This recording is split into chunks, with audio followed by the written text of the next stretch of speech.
Hey, it's the Bennington Show on a Good Friday. I'm Ron Bennington. There's Gail Bennington. Yo.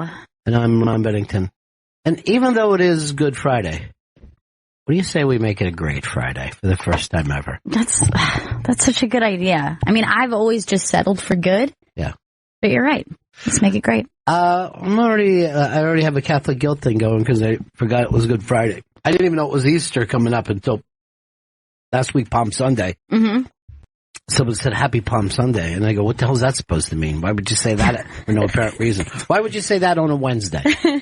But I already ate meat today. So oh, no. I'm a bad person. I know. It is like one of those weird things you can never really shake. I even do it on the Friday throughout. You know what I mean? Like throughout Lent. Yeah, which is ridiculous. But I don't know why. It's like for some reason that's one of the last things I've held on to. We'll get back into everything. Get thee to a nunnery. I don't know. Tonight's is supposed to be cheese pizza or a fish sandwich. What are you going to do? I'll tell you how we'll make this a Good Friday. If you're anywhere in the St. Louis, Missouri area, we've got a chance for you to attend a very cool event. It's Daniel Tosh, Monday, April 17th, Tosh Point Show. Where exactly is that, Chris? That's in St. Louis, Missouri. Right, but what's the name of the place? I'll get the venue's name. Yeah. Give us a call, 844-ROCK-GOD, 844-ROCK-GOD. Oh, I don't like a name like that on a Good Friday. It's a terrible name. Yeah. That's a Chi-Fets Arena in St. Louis. Oh, okay. So give us a call, 844-ROCK-GOD. We're going to have some tickets for that. We'll take your call off the air. Vito will gladly do that, but it's 844-ROCK-GOD. But you got to be in the St. Louis area and able to make it to the what arena? The Chi-Fets Arena. Chi-Fets. I wonder what that means. What the hell is that supposed to mean, Chris? Chi-Fets. I thought it was Shavets. I thought it was Chichester. Chichester Arena. Yeah, if you can be in the St. Louis, Missouri area on just relax. April 17th. Just relax. No purchase necessary to win. What's that mean? No purchase necessary. I had to say that. When do we ever say you have to purchase something? I don't know. I have done radio forever, and I never had to say, call in and buy, and maybe you'll win. I've never once heard that come up. I was told that has to be said out loud. What are we, a cereal company? Does somebody send us a box top or a reasonable facsimile? It's sweepstakes. I'd be like this, Mom, does this facsimile look reasonable to you? I'm a little nervous.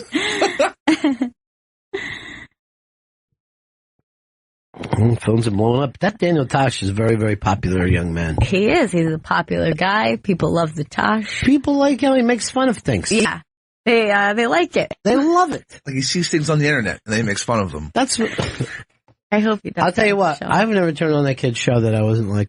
He got that bastard. I actually laugh. I laugh along. He has his number, huh? The thing about Tosh is he's got like his own scene to him, man. He doesn't need to be part of anything. You know what I mean? Like he's his own industry. Yeah, he's got his own kind of fans, his own kind of thing. Yeah, you're right. I've always admired when someone's like, no, I don't need to do the Tonight Show. I don't know. I don't know what to go in there and say. So I'll just do my thing and make it very successful without all that extra stuff. Wow, I don't know whether you guys, I know you don't follow Survivor, but there was this amazing thing. I went back and watched this. Someone got outed on the show for being transgender. Really? So that person did not disclose the information? Yes, they did not disclose. So they waited like 18 days in, and the guy's name is Zeke, right? Mm-hmm. Now, I'm not really watching this year, but I know Zeke from another year, right? And Zeke has what would the word be when you finally get to your point? Transitioning, they call it. Okay, they transition. I almost said transformed, but I knew that wasn't right. Zeke has done it as well as anybody. Because Zeke's thing is, I'm a gay man, blah, blah, blah. So, and I like Zeke because he's a very good player. He's a very sneaky player. He plays like 18 different angles. And anytime I watch any of these shows, I know Chris doesn't. Chris likes the stud on Big Brother yeah. It's just never, I like the people who strategize. So I kind of was a Zeke fan. So, my chick is still watching this season. So she says to me, oh God, it was heartbreaking. And she says, Zeke is transitioning. I go, how is Zeke even transitioning? He's got a big mustache. You know what I mean? Yeah. Hairy chest, blah, blah, blah. I kept trying to get it in my head that Zeke was transitioning to a woman. Right. I could not wrap around that Zeke had already transitioned. Right. That Zeke was born.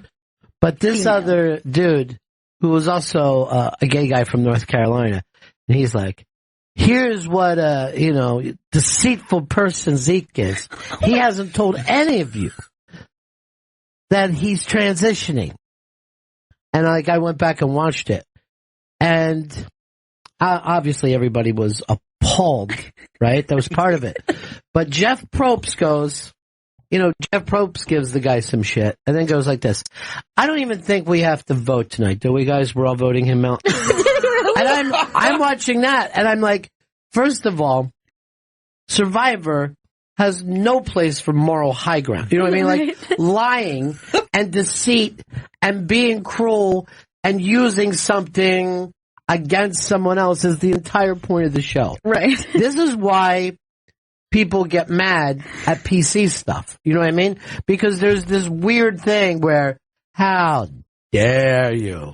It's fine to say that your grandmother died and that's why you want the meat. You know what I mean? Like there's always, this show loves the mean people. They love the villain. They call people villains. They think it's a perfect strategy.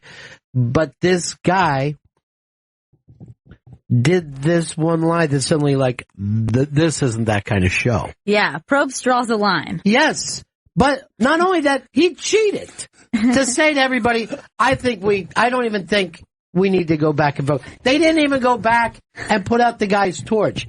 Everyone just went like this. Yes, Jeff. So I'm watching, I'm like, you got a fucking lawsuit probably, dude.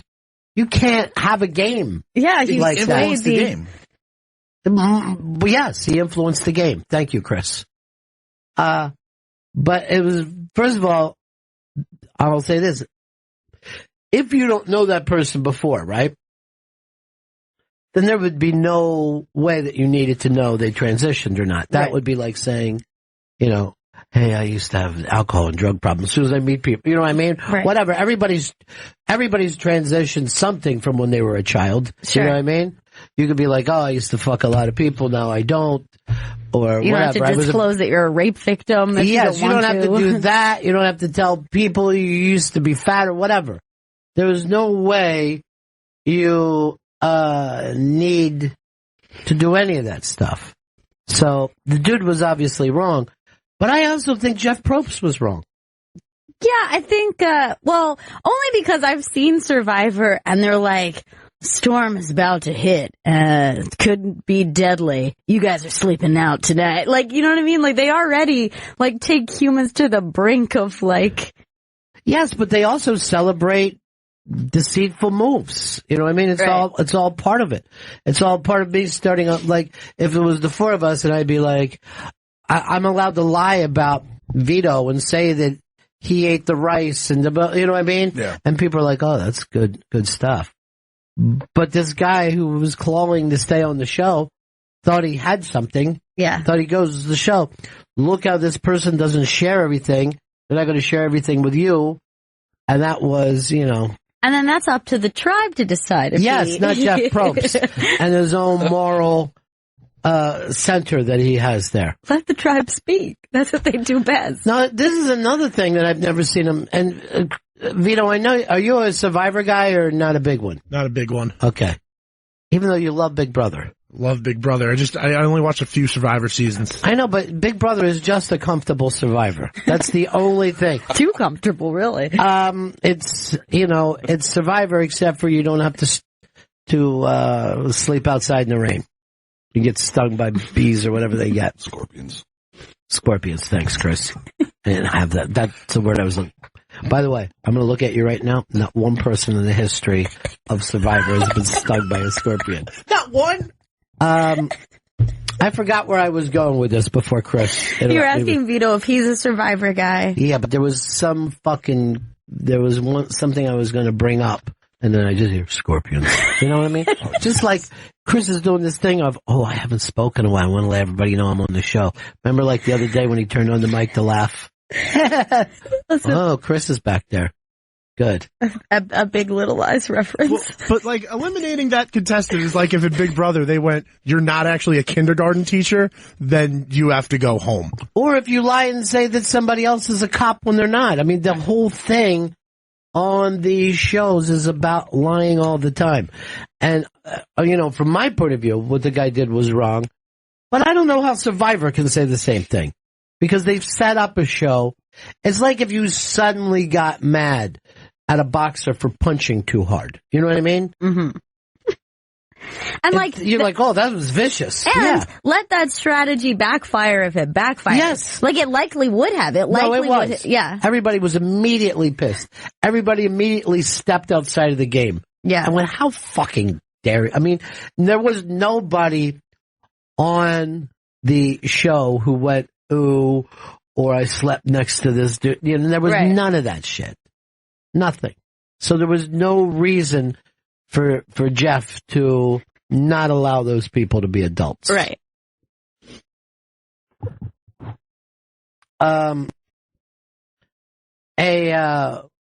Chris, Strong Island. Hey, Ronnie, how are you? Oh, I remembered the thing I was going to say to Vita, but all right, I'll come back to you. Go ahead. What do you got, Chris? Happy Great Friday. Listen, I was thinking about it. First of all, it seemed like Varner had swayed everybody against Ozzy. I really thought that he was going to pull it off. Yeah. And then he drops this bomb about Zeke, which, Zeke sat there stone-faced. I didn't see any emotion out of that. Oh, I saw nothing but emotion. Either. Yeah.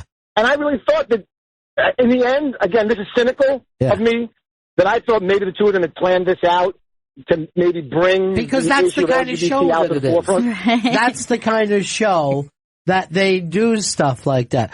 But what you saw was stone-faced. I saw a person completely in shock when he got outed. Now, so this person was somebody he was like close enough with at one point during the game. They were the, two gay dudes. Right. So they probably, again, I haven't watched the whole season. I wasn't there for that moment, whatever. But this was. They didn't show them having anything more than like a bond, like a closeness. They didn't show them like having some sort of. Like, they didn't show much of a deep conversation between the two of them where I thought this was going to come out. I had no idea Zeke was trans. No. And like I said, I watched the whole season with him. And I'm like, Zeke overplays. He's got to slow it down. You know what I mean? Like, he's really smart, but I wish he would just slow it down a little bit. He's got 19 different lies going on at the same time. He's moving all the pieces, but you can overplay in that game. But this is what I want to bring up to you, Vito. Zeke hasn't been voted off the show, and then I saw clips of him on some other shows, right? They never have done that in Survivor. You don't see the winner or know who the top people are until the last episode, and then people go out and do stuff. Right. But they sent Zeke around to do I'm just going to say the talk, but I'm not 100% sure. And I'm like, well, that's a new thing.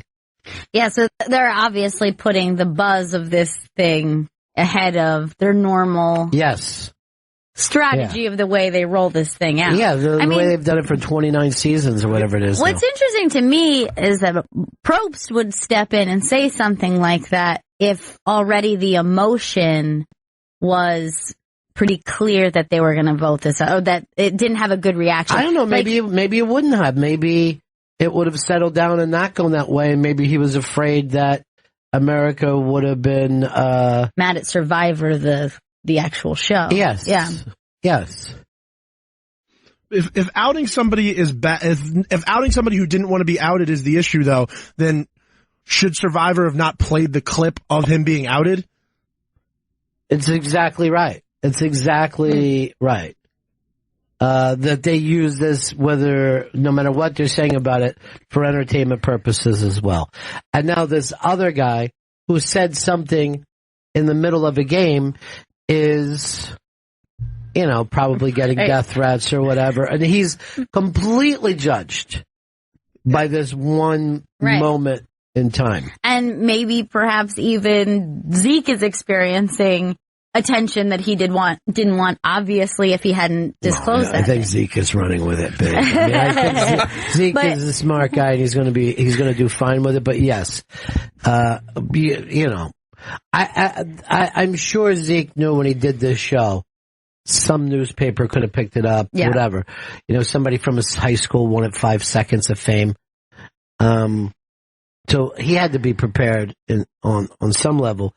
But it's that thing about the PC anti-bullying culture where suddenly this is somebody, this other fucking idiot, Vaughn, I guess, that you can say, now we can righteously bully this asshole. Right. Even though Vaughn's a gay guy. Yeah, but to a certain extent, isn't being open also allowing someone to be like, hey, this guy's a cock fuck for saying that? You know what I mean? Isn't that just as fair game? Well, a fair game is what? As saying, people should be allowed their shitty opinions, therefore people should... Right, but this is exactly what starts the thing. As a Christian, I feel the need to say. Right. You're a murderer of children. You're lying with, you know what I mean? As soon as you get the righteous bullying, it still doesn't take fucking bullying out of the equation. You're still just joining a group of people who now it's okay for you to fucking dogpile this moron. Right. This North Carolina moron.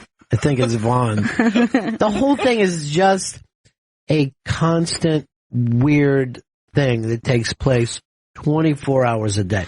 And I'm sure the same people attacking Vaughn are going to forget within a week. Yeah. Even though they have this fucking huge need to express themselves today and their outrage and how dare you, Vaughn? How dare you in the game of Survivor say that Zeke is transitioned?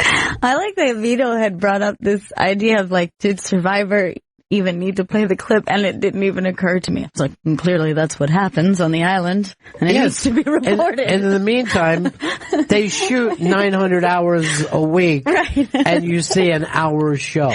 It's always when I'm watching that and the guy gets out and I see a woman just be like, right? I'm like, I wonder if that happened. You know what I mean? I wonder if that wasn't from an hour before or whatever. You can't trust anything. That's one of my favorite things is to watch reality TV editing. Even, you could probably see it on everything from shows like that to Real Housewives. They do it on RuPaul, where it's just somebody says something that was met with laughter, but they cut away as someone hears something in the coming through the door, and they just use that shot as though that person whipped around. How dare you? That's why I like watching the live feeds on Big Brother, because it's really funny when you watch what actually happens, and then you go see the TV version where they take a 2-hour fight and put it into a 3-minute brawl. Where it seems a lot more intense, and the feelings seem people just looking really hurt at things that they probably imagine whatever. If we edited this show, right? And you just went back to when Chris hits his highest point, you know what I mean, of anger. Yeah. And if that's all you ever saw of Chris, you're like, that guy does nothing but scream. He's a psychopath. Yeah. Or you just edited every fucking annoying ball-busting moment I do to just those things, and you're like, that dude is a fucking asshole. Mm-hmm. He's a bully. It actually would be better if you could edit me to seem like I was nice. That would be the fucking Editor of the Year Emmy Award winner. To be like, hey, he's caring. He cares about people. It's just him being like, great job, Vito. It would be that bad. I'm wearing different shirts. You are excellent, producer Chris Stanley. Thanks. Now I'm starting to feel bad about myself. I had to go that far. Chris Stanley has found the Cronuts of beer. This, Is it fried? First of all, I do feel like we should open up a small home brewery. Oh, it's something I want us to do. We have to, because, all right, so there's this tiny brewery in Brooklyn. Trump Cuck Beer. TCB. And it's called Other Half Brewery.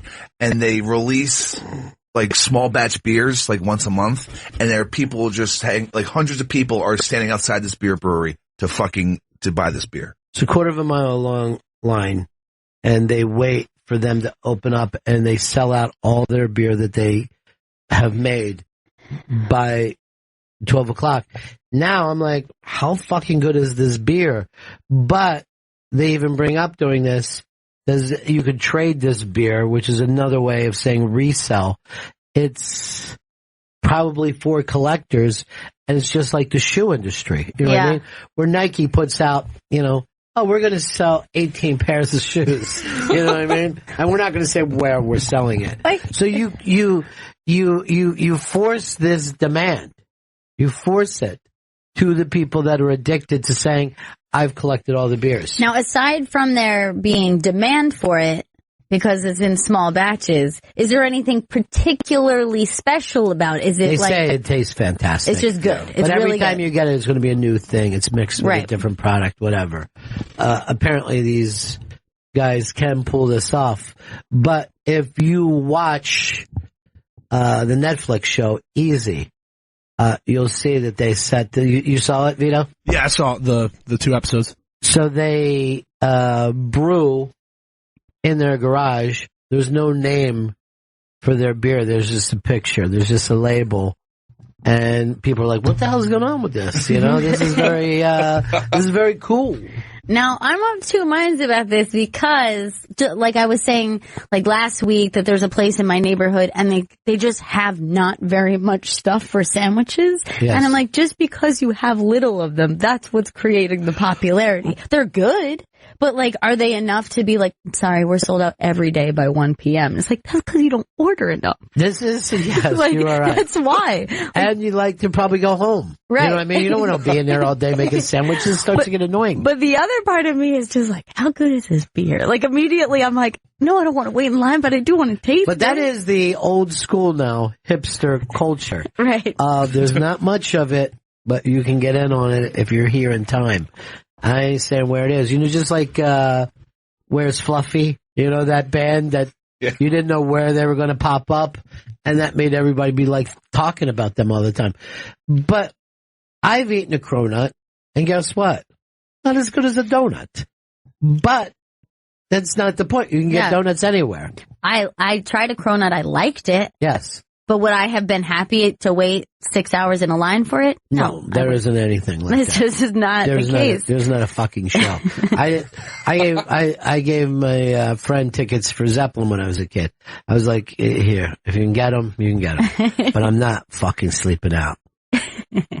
And he did. This was like the pre-internet days where the point would be, instead of getting tickets in Philly, you would drive out in the sticks somewhere to some small place because everybody would get a few tickets, you know? So if you went down into Delaware or you went up in the Amish country, if you knew this place that was tied in with Ticketmaster, you would sleep out there instead of in the long line that made the news. You would show up a place that maybe they were only getting allotted 50 tickets, but no one else knew it. Right. So part of the enjoyment is superiority. It's like I was there, other people. Well, the enjoyment is seeing Zeppelin. That was the fucking initial. There was an actual thing of supply and demand that was true. Zeppelin could have went there and played a month and sold out. That was, so that was. It was just, how do you get the tickets? Just like what you go through now. Now, I don't have to stand in line. I'll just sit here and hit the mouse. Well, your chances now, because of the bots, are 0. Fucking worse than when you had to get in line. Right. You're not going to see the show. until you go to the secondary sales, and then you're paying those people $700 or whatever they charge for a big show. By the way, the trend of like that you don't get to pick your seats in like any kind of big, concert, like stadium type concert. Yeah. Drives me insane. Like that thing where they offer you this. Oh yeah, where you just say what tickets are available and then give you what you want. Or how what's is that available, okay? randomly. How is that okay? How can you not just be like, here are all the options? Because you'll be out. They're gone by the time you go through that. You do. If you want to, I don't know what a big show would be now. I'll just say if U2 was coming to Madison Square Garden, those tickets are gone in seconds. Now, when I say seconds, I'm not making that up. Yeah. Seconds. So that thing is just to like let it trickle in as opposed to just disappear. Like that's the point. Thing? What I just explained. Like when you can't pick your seating. It's the only way to get tickets. It's the only way. Well, it's because it's to make it one at a time. So it's like instead of giving one person 20 options, you have 10 minutes to decide if you want those tickets. Do you want the tickets or not? Right. Because that's what happens when the demand is better. Now, when the supply is oversized, then you can do whatever you want. You know what I mean? You'd be like, I don't know what I want to do. I'm going to call you back tomorrow. And I'm not even sure I liked you. All right, now here's a show that everybody would love to see, and that's Bert Kreischer singing with Scott Stapp. I mean, I think that's the thing. For years, we're like, when are these two going to get together? The iBang has an exclusive of that. That's going to air next Wednesday on Comedy Jam. But I know that Bert was like in Florida when Creed, blew up. You can't find it, Chris? Just so refreshing. And, it's so like it's funny to laugh at Creed now, but when they blew up, that they were one of those bands. Those late 90 weird bands that everybody loved and then dropped. But, particularly with college kids at the time. And Bert was in college, I think, for 17 years. So I'm sure he was there during the Creed time. But somebody said that he had been in a band with somebody with Creed when he was that young. Yes, someone, who I think went on to Creed. So there is a connection. I think a guy kicked out of his band went on to play with Creed. Oh yeah, he kicked out. All right. Now this is Bert's not wearing a shirt. I wonder why. Show. That's strange. All right, let's see if we can't check some of this out. The dream come true. You see, I was in a band in college. Our name was Giving Out Spankins. It's a good name. I named it. I was the front man. Different than a lead singer. Front man, his job is to emit an energy to the audience, to put out a sexual vibe that you then drink in like a pheromone, and that's your conduit to rock and roll. That was my job, and I did it well. On our road to stardom, we added a second guitarist. Really nice guy, and a great guitarist, like too good almost. You ever work with someone who's so good at their job, it really shines on what a shit job you do? So I started a coup d'etat. I grabbed the bassist first, then the guitarist, and we kicked him out. He was like, wait, I'm the best guy in the band. And we're like, well, now you're the best guy not in the band. He was like, I'm going to start a band 10 times better than your band. And I was like, good luck. He started a band. The band was Creed.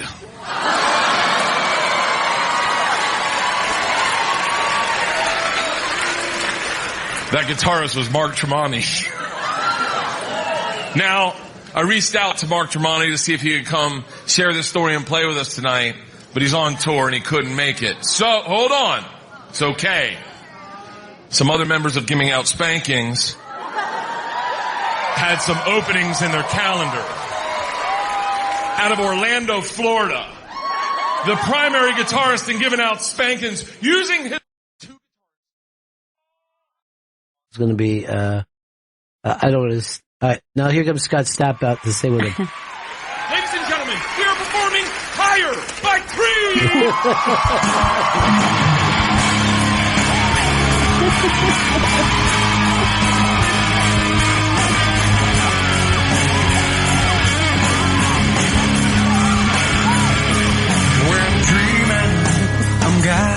So which one of them? Is that Bert singing now? Beautiful voice. Oh, that's Scott. Remember how he had such a Morrison look? Yeah. And people would get mad?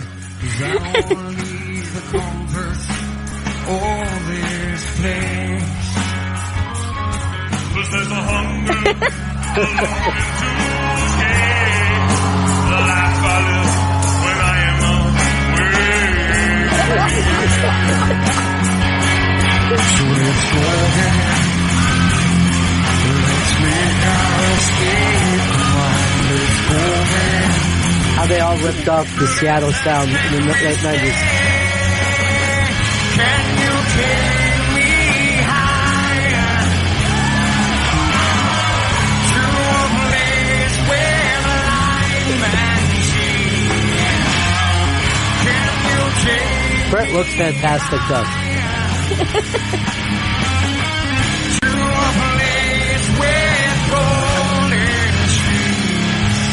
Although I would like the world to change, it helps me to appreciate those nights and those dreams. He's seriously going for it too, man. You know what I mean? He's no silly around. I sacrifice all the time if I could make the earth and mine remains the same. The only difference is to let love replace all I hate. Come on! So let's go back. Let's make our escape. He is a good fronter. He is. My only, I just think if you're going to wear leather pants, they have to be tight leather pants. Yeah, They can't be loose leather pants. It's a baggy leather pant. Yeah, and I've seen that before in what I would call aging rockers. It's not the point of leather. Yeah, but you wanted to breathe a little bit. You wanted Sure. to be comfortable. Here's It's a the relaxed world and do things, yeah. Creed was one of those bands that, you know when you're a kid and you take, like, music that offends you way too seriously? Yes. That was one of those things where it was like, Creed sucks. Yeah. Like, how could anyone like Creed? And now I'm just like, well, I can see someone enjoying this. Yes. Not me. But, like, it's, like, for some reason when you're a kid, that shit is so offensive. Well, those, you know, something that's singable will always be marketable. Yeah. And that, is it Arms Wide Open? Is that the name of it? I mean, that's a very singable song. Right. Like, it's one of those songs that the first time you hear it, halfway through the song, you're just like, with arms wide open. And, if I get just one thing. But, like, the pure cynicism of taking the Seattle sound Yeah. and making it your sound. But, like, how funny that just now, if a band like that came out, or think of any band that's popular that you just don't dig, you'll never feel as strongly about that shit as when you're, like, 16 years old. And you're like, this offends me to my core? I wouldn't be friends with somebody who likes Dude, them? I know people who are 40 who bring up Nickelback as if Right. they need to kill over it. And I'm like, I'm going to assume that you're right, but I don't know any Nickelback songs to get mad about. Right. I don't end up bumping into music that I don't like. Here's an old picture for you. This is me and my friends being real cool, giving the finger Giving the finger to the new Creed Weather album. I'm like, we weren't so cool. No, I think you're pretty cool. Thanks. I think you're pretty cool. That's funny. It's right around the corner from here. Isn't that weird? You can actually see our building in the background. Oh, shit. Little did I know. I would graduate only a couple blocks down. Let me take you higher. Hey, who just gave me the finger? I had to fucking bring Creed out at some show, and their manager at the time was like, "Hey, we know you got your own thing, but no cussing." The fuck? Because they remember when they were supposed to be like a Jesus band? Yeah, they were like the Christian. They were like the head of that whole Christian. And now rock. they don't have anything to do with that scene, right? Yeah. I don't even think they get remembered as that, but that was like the whole thing, is that they were Christian rock. a Christian rock band. But every one of those, like if you see Stryper now, they're like, "Hey, we don't know what we were doing." You know what I mean? Where the drug addict bands, they're like, "Well, you know, we did drugs for a while, we loved it." I feel like there was like them and then maybe like one kind of hardcore kind of group that got big on the Christian rock, but the rest of them, I don't think most people knew. Like nobody like didn't break that level of fame like beyond the Born Again crowd. Like Jars of Clay did not enjoy that same success. But the fact that you even know the name Jars of Clay has got to put them up in the point right. 0.01%. But yeah, there's always, because when you were saying nobody else, I literally was thinking Jars of Clay, but I almost said, well, Piles of Rock. What about Piles of Rock? Because they knew it was some weird, like, right. if you know. And Stryper was like the dumbest name because the stripes that were on Jesus as he was whipped. Just maybe you're kind of dodging. Yeah, something stupid like that. Let me take you higher. Bert Kreischer, nailing it. Nailing it, Bert Kreischer. Remember when we got into the badges? No stinking badges. Stinking badges. And then we couldn't remember the direct quote. The number of people who tried to send me that quote. Some of them kind, some of them, you act like you know everything, but from movies, how do you not know that this is the quote? It's like one of those, like, collectively, we have just decided this is what the quote is. It's so strange how that happens. Well, you know, that thing I think was also one of those things that early comics did impressions of, and then cartoons picked it up. And, right. You know, there's always, like, if you look at Robert De Niro, why did everybody decide "you looking at me" as the only quote to use after all these years? And then, like the weird one, here's a weird one for you.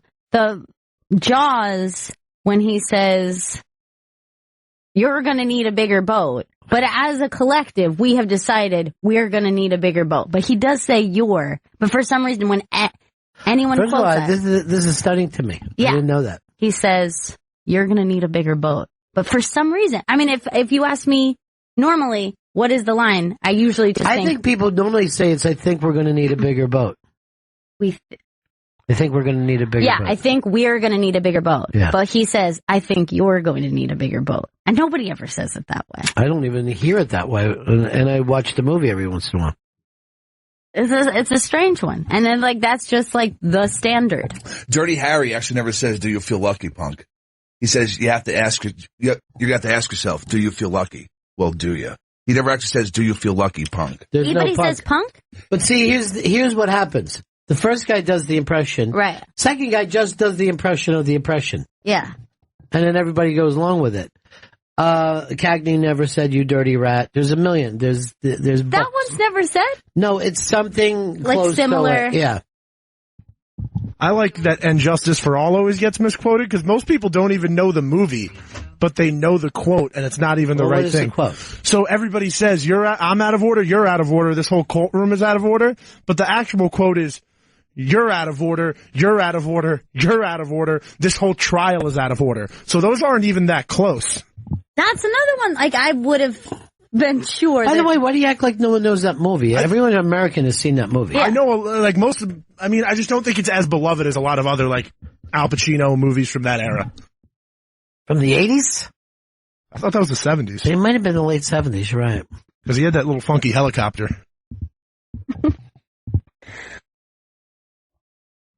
Hey, TL, what's up? What's up, Ronnie? What's going on, cousins? Hey. I remember back in the day, back in the old Ron and Fez days, big fan of you guys. Just moved out to the East. Started dating this girl really big into Creed. I hated the band, couldn't stand her. Went to go see them down in Camden as a birthday present to her. Could not stand the whole experience, got rid of her, and now you guys are playing them on my favorite station on Sirius XM, and I'm like, maybe they weren't that bad of a band. I think what you need to do is just focus on Bert Kreischer instead of Creed. Maybe that's what you're a fan of, Bert. And that makes sense. It makes everything better. Scott in Florida. Hey, Ron. How y'all doing today? Good. You know, Buckwheat used to always get credit for saying "okay," and it was Porky that would say it while he was eating an apple. I thought that was Buckwheat's thing with the big okay. Well, I don't ever remember. I only remember Eddie Murphy doing it. I couldn't tell you, right? And I was the guy who watched all those things, but I couldn't give you a Buckwheat quote. So that's what people are quoting. They're quoting Eddie Murphy from a sketch where he was merely trying to get a laugh. The biggest one is Casablanca. He never says, play it again, Sam. He says, play it. You played it for her, now play it for me. And then earlier in the film, she says something to the effect of, like, play it once more for old time's sake. Like, no one says the phrase, again. Play it again, Sam. That's just, somebody probably did the impression of him doing it, and then that becomes the quote. Hey, Chris in Oregon. Hey, the other band you were talking about from back in the day that was a Christian hard rock band, it was POD. Who? POD. That's it, POD. They were like a hard rock Christian band. Same thing, just kind of like, for some reason, crossed over into everyone else. They were getting like MTV play. What did POD stand for? Piles of Rocks? I don't remember what it was standing for, but I just remember that the initials of POD being the band. Piles of Doom? Piles of Dung? Jay in Jersey. Hey, buddies. Going back to the you can't have too much of a good thing before it runs out theory. Back in the day when we used to have a pizzeria near me, and we used to frequent it every single day. But we always wondered why the pizza place would close at like 3 p.m. in the afternoon. And then we figured out that they used to buy the supplies fresh daily every day. And then when they ran out of the supplies, they literally put the locks on the gates and they closed the place down. Yeah. There's a place that people stand in line in Philly. The guy crushes it. And Kathleen from the Bronx went there and said, guess what? It's not hype. This pizza's unbelievable. And the guy and now he's like, he says he's been doing it for 4 years. He's got a 5-year lease. He goes, I don't know, it's probably going to be it for me next year. I'm going to sit around making pizzas while people stand in line. The Queen said this, Cary Grant never said, Judy, Judy, Judy. You know how you always hear that, Judy, Judy, Judy. Just made up? All right, let me see if you can finish this quote. Luke, I am your father. Yeah, never happened. The actual quote is, no, I am your father. He never says, Luke, I am your father. He never actually says, Luke, I am your father? Like, that's really weird to me. Because I would have sworn that I've heard that exact phrase in the movie. And look, I'm not watching Star Wars. No, I am your father. All right, here's one. I'm going to give you another one. If you build it, they will come. They will come. They will come. The quote is, if you build it, he will come. Do they ever say they will? That's weird. I'm just telling you what's being sent in. If you build it. What? What? I'm fucking trying to grow corn. I'm walking around my cornfield.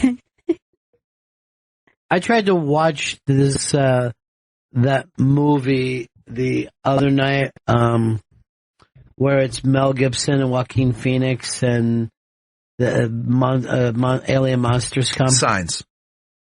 Couldn't make it through. I was sitting there, I'm like, oh, it's 1 o'clock in the morning. Maybe this will be nice. I remember kind of liking it at the time. Oh my God, I can't make it any further. It was taking so long for the alien monsters to get there. I was going out of my head. That was one that I gave it a pass grade, but it was like, I was enjoying it through most of the movie, and then towards the end, I was like, ooh, this is a bad movie. Now go back. One of the reasons why you were enjoying it is because you were expecting it to work out well. Right. Jim. Yes. One of the biggest misquotes is when Neil Armstrong landed on the moon, and he was reported to have said, one small step for man, one giant leap for mankind, but the audio was so bad from the moon to Earth, it missed a word. What he actually said was, one small step for a man. Guess what? If you go back and check it now, the misquote came from him. He had a line that he was supposed to say. And I guess his heart's beating out of his chest. He's going to stand on the moon. Right. Fucking space. And he dropped the A. But doesn't even sound better without the A? Yeah. I think, and it's also an implied A, like, for a man, but you're saying, like, just a dude. Like, I got that, and it sounds, I would agree, it sounds kind of more poetic the way he says it. One small step for me. I don't even know if I want to step on this. What if I just keep sinking? It's quicksand. It's a ball of quicksand, and we never knew. I think I just saw something out of the corner of my eye. So it looked like a shadow was running. Is that possible? Shit. Could there be moon shadows? I feel like I'm being followed by a moon shadow. A moon shadow. One small... Oh, fuck this. Why don't we just go back? Nick in Indiana. Hey, how's it going? I could be mistaken, but I heard just recently that the lead singer of Creed was like broke, filed bankruptcy, was living out of like a hotel. Well, the reason was he was picking up the tab for Bert. And, kid, find somebody. You got a cousin? Yeah. A fucking friend before you hand it over to Forrest Gump? I don't think that was his kid anyway. Couldn't have been. Come on. There's no way. I feel like the semen wouldn't even work. And I think she just named him after him because it was like a childhood friend who she No, because he fucking had a ton of cash because he backed into an Apple deal, which, by the way, that stock also went way down for fucking 90 years. I'm sure Dan would have dumped out like in the early 90s. Back before the fucking iPod came out. What made you think that Dan was any smarter than anybody? I don't know. He was a fucking idiot too. You got new legs. Oh my God. You have found a way to stimulate cells to grow. He's smart. And that's the day we drop the mother of all bombs on them. I like that movie is a restaurant chain. You like that? I think it's hilarious that Forrest Gump has a successful restaurant chain. I'm going to draw a direct line from Bubba Gump Shrimp to President Trump. Okay? And the fact of you, instead of saying, isn't it hideous no, but that people come to Times Square to go to Bubba Gump Shrimp when there's a million fucking great restaurants they could be going to is the end of civilization. I didn't believe it was real the first time I saw it. Why would there be a Wait, you thought you were tripping? You're literally talking like Gump now. I just noticed that. I haven't been any presents. Is it real? I don't believe it's real. Scampy. Lieutenant Ron. Oh my God. I'm the fucking legless guy who's busting your balls and you just have nothing but love for me. Ron. You gotta get that red hat. Yes, and who else wears a fucking red hat? Ooh. See? Ooh. You fucking getting it now? You finally waking up over there? Wrestling fan? Don't bring wrestling into this. It's all the fucking same, dude. The world closed down. WWF World Cafe. Oh my God. Oh God. A lot of people are asking for Crisco to be Chris Stanley's new name. You got it, Crisco. Oh, Crisco Stanley. Crisco Stanley. That's what they all call me these days. I'm going to have to sort some of these nicknames out. Should be a database. Some of these aren't working. All right, Vito, I got to go to break, but you wanted to bring up a topic today about things that are sexy. As soon as he said it to me in the hall, I'm like, just don't even tell me. Just the fact that Forrest is saying fucking sexy. What is it? Specifically just weird things you find sexy. Like nipples? No, like just the odd and strange things that you'll see like a girl wear that What? you find really attractive. What? Like cosplay on a woman. Like sexy lingerie cosplay. Yes, cosplay is not weird. It's been done since the beginning of time. No, but belly dancing is cosplay, in my opinion. But like when you get really sexy kitten, is that it for you? No, that's basic shit. But like it's all basic. I saw a photo shoot, and I hate to bring up wrestling again, but I saw a girl dressed up as a sexy Hulk Hogan, and I found myself being like, you know what, that is pretty hot for some reason. Dude, here's okay. Holy shit. Good. We can explain this to you. You want to fuck Hulk Hogan. No, I don't want to fuck Hulk Hogan, Yes, but the you female do. version was she Hulk Hogan. See, isn't it funny that he fucking buried the lead? Yes. What he 'Cause went I to was say like- is, Ron, is it weird that I want to bang Hulk Hogan? Yeah, because immediately I'm thinking, like, what weird things is Right. he going to say But, he I mean, finds attractive? well, he Like, I thought it was going to be, like, elbows or something. But he brings up cosplay, and obviously, like, we had Playboy bunnies back in the 60s. You know what I mean? There was always that thing of dress a woman up as something. Hulk Hogan, that's you and your own, brother. Dude, that's where we need to be. A nice ripped t-shirt and like tight little red underwear on a woman. She's wearing a bandana. It's Hulk Hogan is what you're attracted to. But on a female's body. If these were different colors, you would have zero attraction to Yeah, it. black and white. I can do that also. I don't think so. You haven't. You would have said, hey, is it weird that I'm attracted to a woman in a ripped t-shirt? I'd be like, no, dude. Don't even worry about it. You fucking brought up that she dressed up like Hulk Hogan and you ran home and jacked to it. Well, yeah, it was a porn parody video that Pornhub suggested to me, which thanks to them, that was a great suggestion. And then Hulk Hogan came out. They really have your number. Doing the whole, like, she came out doing the whole hand thing. And I was like, I like this. I'm going to get comfortable. So weird. Holy shit. Send Jen in here, please. Would a Hollywood Hogan have done it for you? Yeah, I said black and white will work. But with the stubble, with the painted stubble too. What about the wolf pack? Did I do it for you? You'd fucking you'd bet you a girl dressed as King Kong Bundy.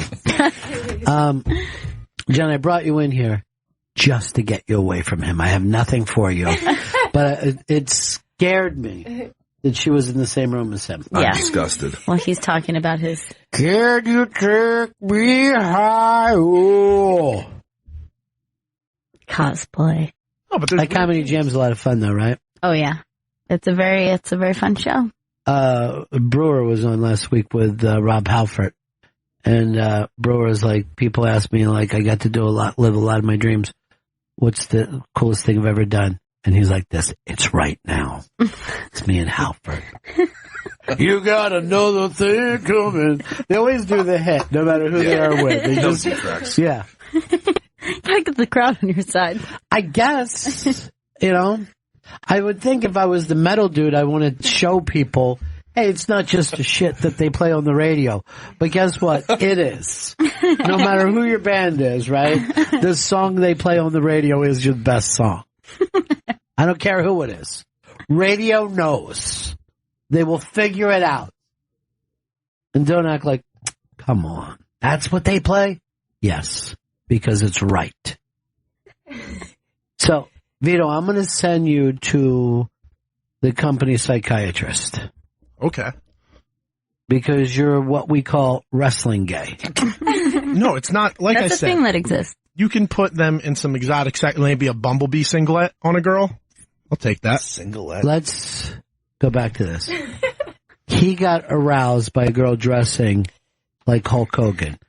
And I'm just going to ask you, ladies, the question. If you side with him, I have no problem. All right, this isn't pressure, and it's not a bit. But is this young man wrestling gay? I would say that, to me, that is a perfect display of homoerotic, he's being tendencies, right? So it's like, it's maybe not a full committal. There's no cock involved. I get it, but the interest is piqued. Yes, by some idea of masculinity. So I would, at the very least, call it homoerotic. Jen? Yeah, I agree. Right. Definitely a little strange.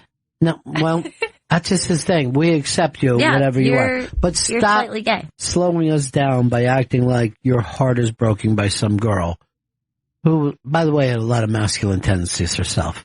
So know that when you embrace your gayness, we're going to back you 100%. I'm not gay. It's not about being gay. It's just that I enjoy. Don't worry. I enjoy porn parodies. Whatever you like. Right. That's fine. You enjoy wrestling porn parodies. That's what this is. And that's fine. Go find a girl dressed up like Macho. It'll be great. What era? Now, did she have sex with somebody, this porn parody? Yes. Who was it? Was it Beefcake? That would have made more sense, but no, I think it was The Rock or Stone Cold. So you were only focused on Hogan. Yeah, it was, but I'm a much bigger Stone Cold fan in real life. But in this porn parody, I was really just taken in by Hogan and her moves. Like, she did the leg drop, and you can imagine where that went. No, I can't. Oral. You're going to have to tell me. Where? Oral.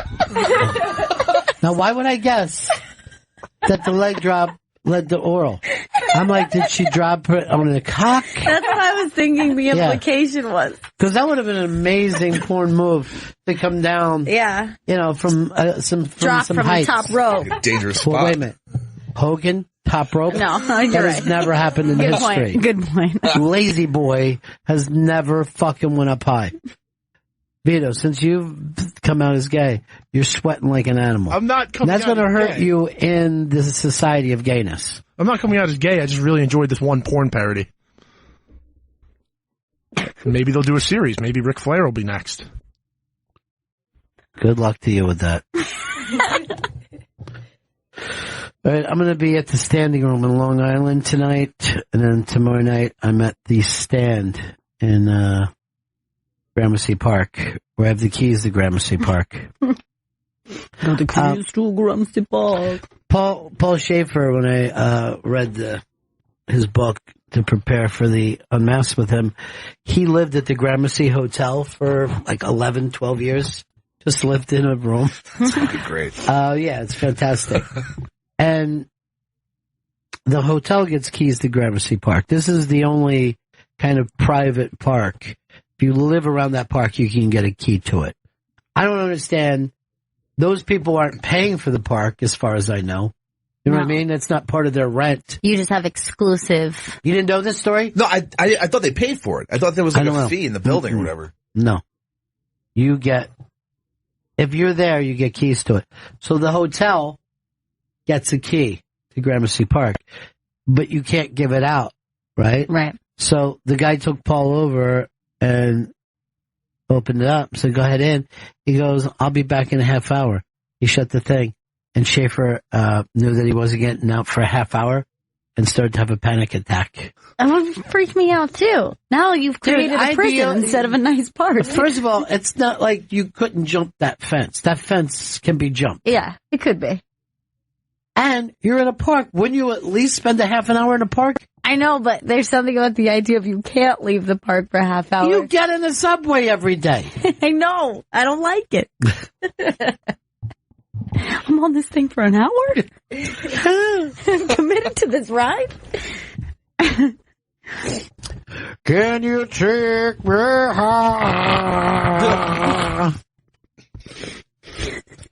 By the way, you just yelled out, duh. Duh. Duh.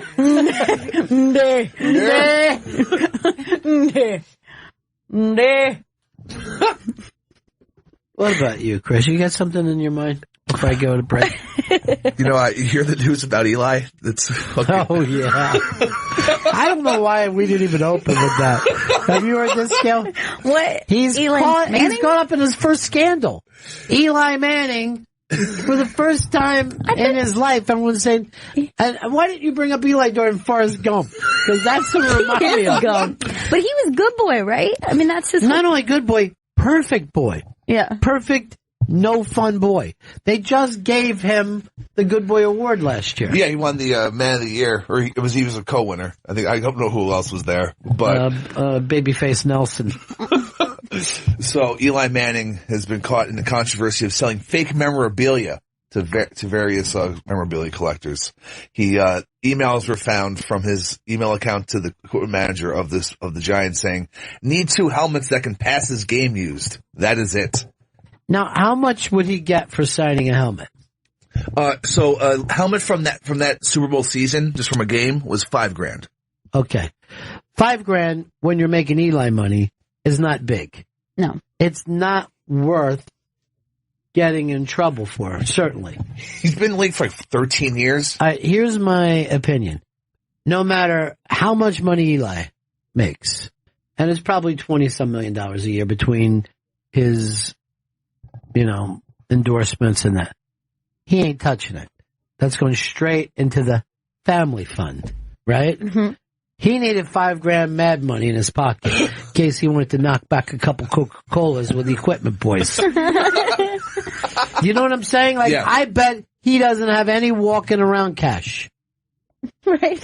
And that's the thing that happens when you get married, is if you think, I'll make more money, it doesn't mean you're going to have more walking around cash. Because you and your wife are like, and your business manager are like, okay, you just got a 10% raise. We can immediately put that into. Oh. So your walking around life doesn't change at all, Okay. Now, but you didn't know this? I didn't know this. You didn't know that people invest money for the future? I mean, I don't. Yes, because you still live like a child. So I bet he was like, wait, if I do this, this could be my money. Mine. I can't imagine. Eli's. If I want candy, I have $5,000. Because $5,000. And by the way, if you're stupid enough to pay $5,000 for a signed helmet, fuck you. I don't get having a helmet from the season. Like, all right, Eli wore this helmet. I would never fucking do that. I don't need that memorabilia. Yeah, but you just you wouldn't invest money. We just had this conversation with you. Of a Spartan lifestyle. Not by choice. Yeah. But yeah, God knows what fucking Eli, he doesn't go out. I've only seen like one picture of him outside of fucking off the field after Sandy, when he was in the lobby of his apartment building just staring at a flood. He lives in an apartment building, which is he lives in an apartment building in New Jersey. Yeah, makes no sense. He's been into New York twice. Wants to go to Top of the Rock. This is a stupid thing for Eli to get himself. And then, why would the equipment manager rat him out? I'd fucking take it on the chin for that guy. Why wouldn't they just delete the emails? Or just not email, talk about it in person? Why would you hand over... Can you imagine writing an email like this? I want to buy a 1/4 ounce of Coke from you. I think it goes great with the weed that I have. Don't worry, I have landing gear pills if I feel like I'm getting too amped. Save that email. I fucking hate computers. They're pretty shitty. I hate them. Fucking, they rat out everybody that owns them. Yeah. Can you take me high? Oh. They even write out people who don't want to get ratted out, in the fact that, like, the fappening, where people, they don't want this shit to go out, but then hackers just randomly, because there's new fappening pictures came out. Nobody. Yeah. First of all, thanks for trying to bridge that thing. What you wanted to say is, forget all that. But Eli didn't want his to come out either. No one ever wants bad stuff to come out. No. So what you want to talk about is fappening. So don't get caught up in your fucking transition. Just jump in. You want to tell us the women's names? Yes, I do. Yes, okay. That's where we're at. Just do that. Demi Lovato, she's the pop star. I know the name. I couldn't place her. I'm sure you know her, Jen. Yeah, Demi. Yeah. Are you surprised she has fappening pictures? I am. I'm really surprised. Miley Cyrus, which I don't think is a huge I'm surprise. shocked. I am. What? Is her tongue out? Wait a minute. Wasn't she Butte, Montana? Didn't she play Butte, Montana as a kid? Miley has literally been famous as long as she could talk. Yeah. Her and the Olsen twins. Although they act like old ladies. They each married a much older guy. Yeah. And they run the business. The business is still doing well. But they don't act. And they didn't go back to being on TV. And they would not go back to the Full House. I feel like they were so mature when they were 2 that they're 50 now. Right. You know what I mean? They're like, I've been adult for a long time. That's why I have to marry How like old a are they? The twins? I'd say they're like 30. I guarantee you, in 5 years, they're going to be like this. Back in my day. 30 years They're old. like a reverse Benjamin Buttons. They're like those kids that they take to Disney because they're aging so fast. What's that called? That disease called where you look like an old person when you're like 8? I was going to just say Benjamin Buttons. Okay, but that's the wrong thing. But they are adorable. If you get a kid like that, you're going to be really... Oh, yeah. Everybody's going to be going crazy. Their voices are great, too. Love them. Love those kids. All right, who else is happening? Rosario Dawson. From Dawson's Creek? No. From Clerks 2. I don't know if that would be her favorite credit for you to just throw out, but all right. And Kate Hudson is also part of this. That is a game changer. Well, she put out that Instagram with her butt out. Yeah. Yeah. To try to get, I don't know who it was, Styles or somebody like that to like her. It was one of those the Jonah kids. A Jonas brother. Wasn't she dating a Jonas or she was dating? She was like dating young Joey Jonas, I believe. Kate Hudson. The oldest? I didn't hear that. She was dating someone who was young. It was and Joe popular. Jonas. It was Joe Jonas. Yeah, and then he was like, "I'm getting scared of you. You're like a praying mantis, and you're going to bite my head off when you're done." And then she just the next day put out an Instagram with her ass coming out of the tub, and you're like, why didn't you just send that just to him? Why show everybody? And it was almost like a look what you're missing. Yeah. Or you ain't getting any more of this. She likes it. Yeah. What's that mean? She likes people to look. And then my God. That's what he gets out of it. That's why I didn't say that at all. What I was trying to say is she was taunting him with it. And then he says back to me, she likes it. She likes people to that's look. the whole thing. And despite the fact that there is an internet full of women consensually showing their Hulk body Hogan. parts, Hulk Hogan is leg dropping into cunnilingus, and you can see that anytime you can imagine want. where that's going. No, I can't. I can't. And you want to see somebody who doesn't want you to see them. And then the hackers also teased that Alison Brie pictures are coming soon. I don't know who that is. She is from Community and Mad Men. The internet loves her. Very loved on the internet. The redhead? And she's blonde and kind of petite with a small face. I don't know her. I don't watch Mad Men. She's, This is her. Well, there she is, and I still don't know her. What else has she done besides Mad Men? Mad Men and Community. Community. Or she's best known for. Best known for. Was she the one who also did the cups? Did I No, make it's that? Anna Kendrick. I get those two mixed up. I like Anna Kendrick. Anna Kendrick I like, she did a really bad movie with Sam Rockwell called Mr. Right. I mean, it's terrible. And I'll watch it every fucking time. Just like a rom-com. It's a rom-com hitman thing. And they act so obnoxious with, the standard thing where white people will be like, this is my cup. What? How did I get that? You know how everyone will do that thing? They do it constantly. It's so annoying, and yet I sit and watch it. So she must be great. Right. To drive me crazy, and yet I will still watch it. She's got to be unfucking believable. And Rockwell is dancing and shooting people. That sounds and you good. never believe for a second that they're in danger. You know what I mean? And I if I reviewed this, I'd be like, don't see this movie. I've watched it 13 times now. Hey, Joe, Milwaukee. Hey, I don't know much about Chris Stanley, but I would imagine, and if he's saying he doesn't save money for the future, it seems to me like he lives his life like Tom Hanks in Big.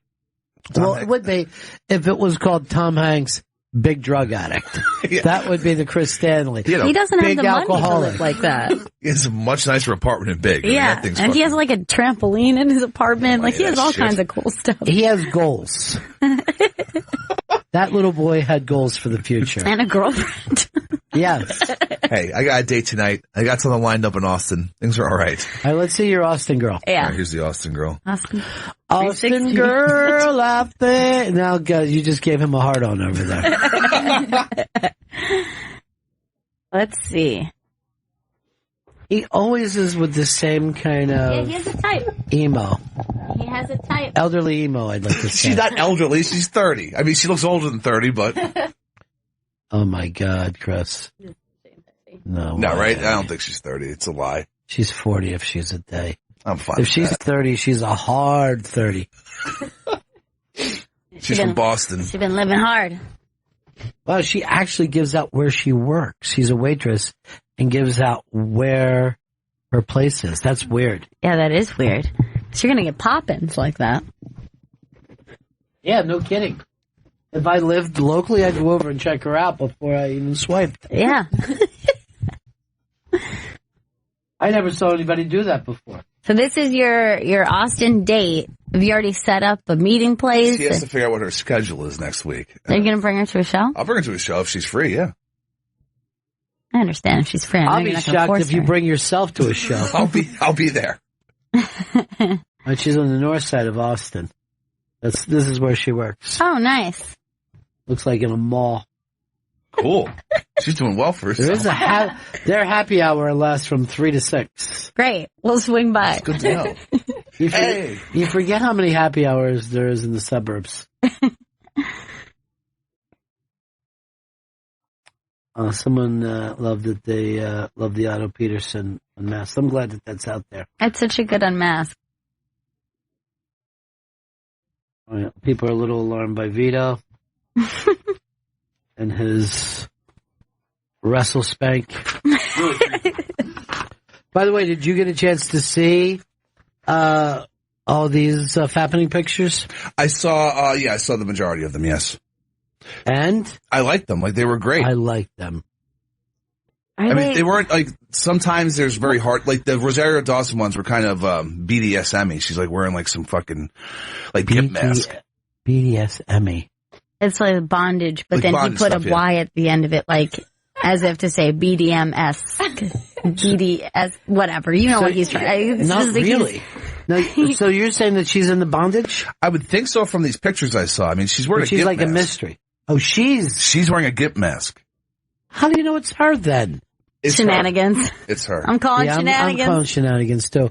Or how do we know she's not doing it as a goof? You know what I mean? Think of how, like, I have a picture of you as a Viking, but no one's like, oh, look what he's into sexually. Let me see the girl you're going out with tonight. All right, this is the girl that is from Hawaii but isn't Hawaiian. It's not my business. That's called a Hallie. Just come down from the North Look Shore. at this, same exact girl. Yep. Same exact girl that he's been out with. She's cute. Same exact girl. She was, like, in that first picture, I felt she was very Lena Dunham-y. This one? No, the first one. Right there. Yeah. Similar vibes. There's a type that likes to stand men. Or Cisco, as I'm called. She says she Crisco, does. you're not Cisco. Crisco. All about that thong. You guys Thong to thong, thong, thong. She says that she does crosswords in ink. Not sure what that means. She's confident. She's smart. And she's smart. And she knows. She knows the answers. Looks like she enjoys the Grand Canyon. So you guys have that in common. In common. I'll just lie. True love. Give me some Grand Canyon facts for me to lie to her. I love how many people he matches with, and they'll just be like, I need a guy who's outdoorsy, who loves to go on a hike. I'm like, why are you even bothering with this? You're never going to make it with this girl. And I got another girl lined up for after vacation. Look, I had a good first quarter. I got to step this thing up. You have slowed. Yeah. Look at that, same girl. This girl's an artist. Is she? She drew on balloons. Yeah. Same girl. You got a type. Hey, they're matching with me, you know? Hiking. She hikes. Yeah, I saw that. You're done. I was You're worried. out. I was worried about that. I'm like, not only does she hike, like she looks like she owns gear to hike. Like it's not like a one-time thing. The only way I would allow Chris to hike is if he went with a paramedic. I am going. He is not walking like that. Hopefully, your feet will give out before your heart does. This incline is killing me. You just tell him that you can hike. You have a problem that's known as footloose. I always thought that was the dumbest title, because ask any dancer if loose feet is what you're after. You just want to make sure they can just wiggle at will. That's like the exact opposite of what dancing is. Loose feet is what you need to dance. You ever look over? Oh man, she's got some loose feet. Look at her on the floor. Magical. Real loosey-goosey, that one. What you gonna do, brother? Was she doing an impression?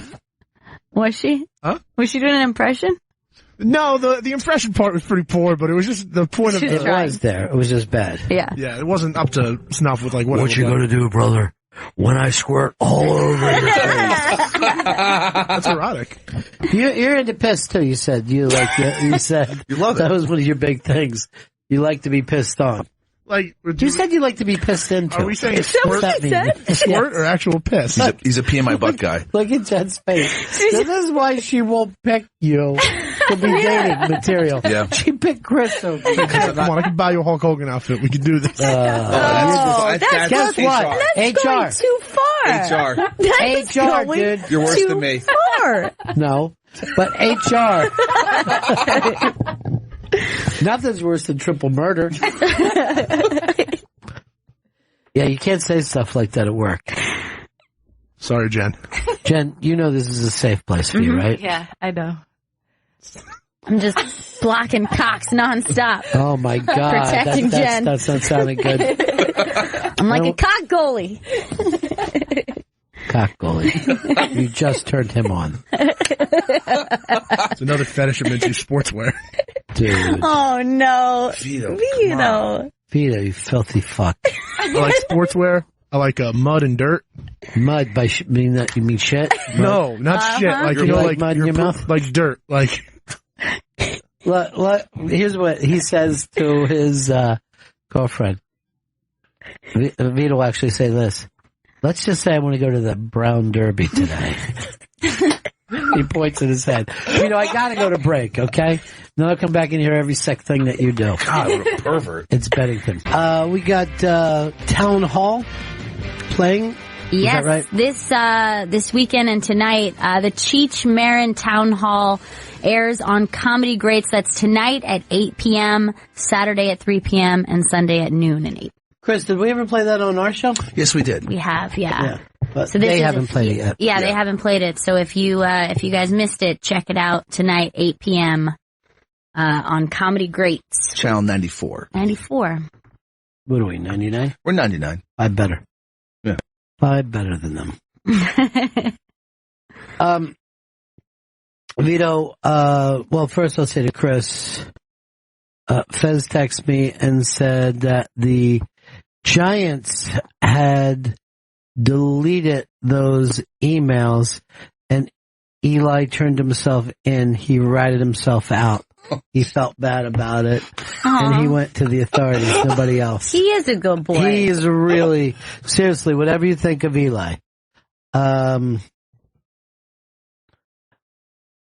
This is, he's one of the good guys. And then he also said it would be hard to find a wrestling fan that isn't gay. that the entire thing of this is for, and Fez includes himself, he doesn't feel superior to Vito. It took Fez many years to figure out who he was and how he received his own sexuality, and he believes Vito's going through that now. And that's why I said, and we know you're a sensitive guy. Yeah. You know what I mean?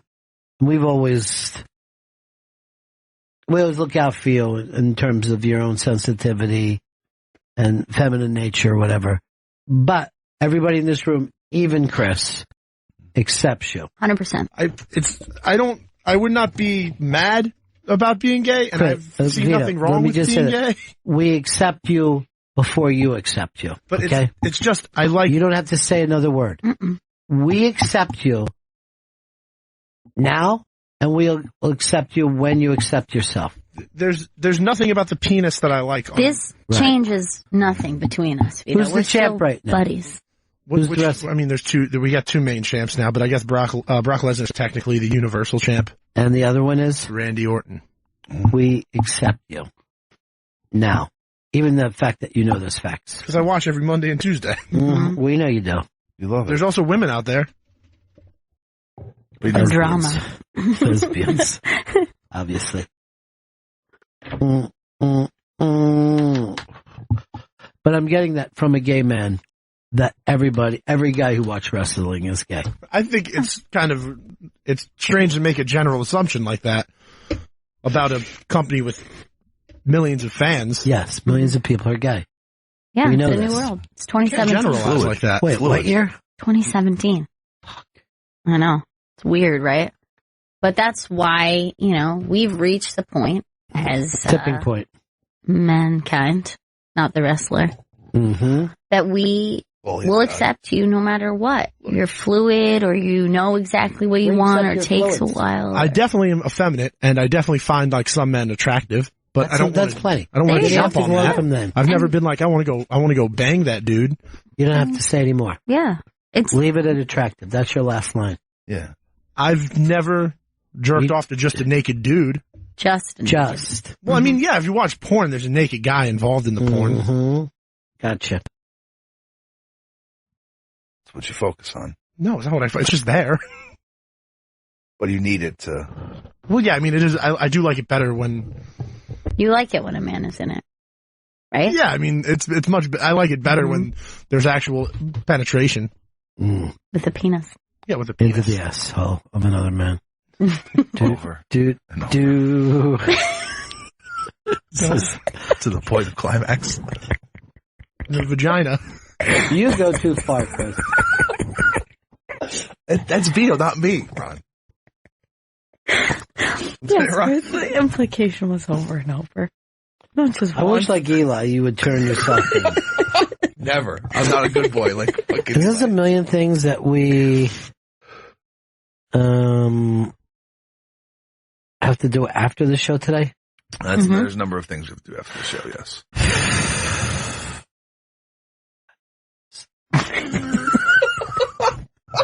I don't like giving you. Can I just say this? Yes. I work 3 hours a day. Most of it's sitting down and talking. Isn't that enough? Just need a couple of things after the show. A couple of things, and then I go to Long Island City. Standing room. Thank you. Standing room only. Unfortunately.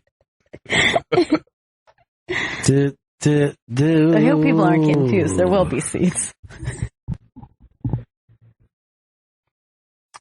Yeah, there's going to be seats. Don't be thrown off by that standing room thing.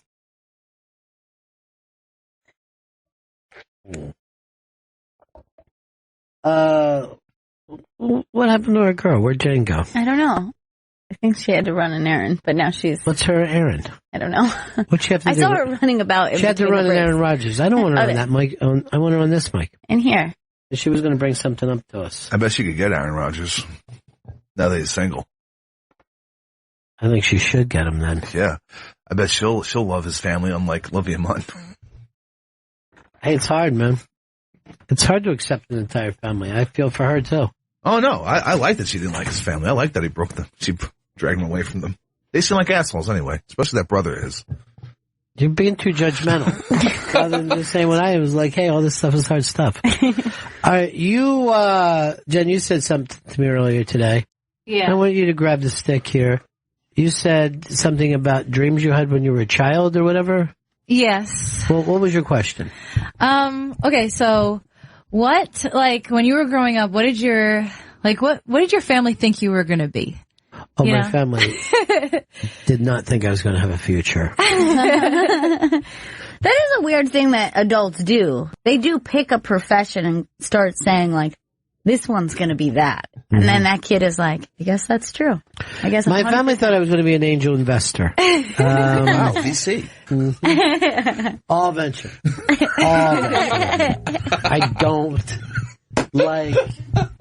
I don't even like any company that have a history when I invest in it. I like it to be two guys in a garage with a product. Pre-startup.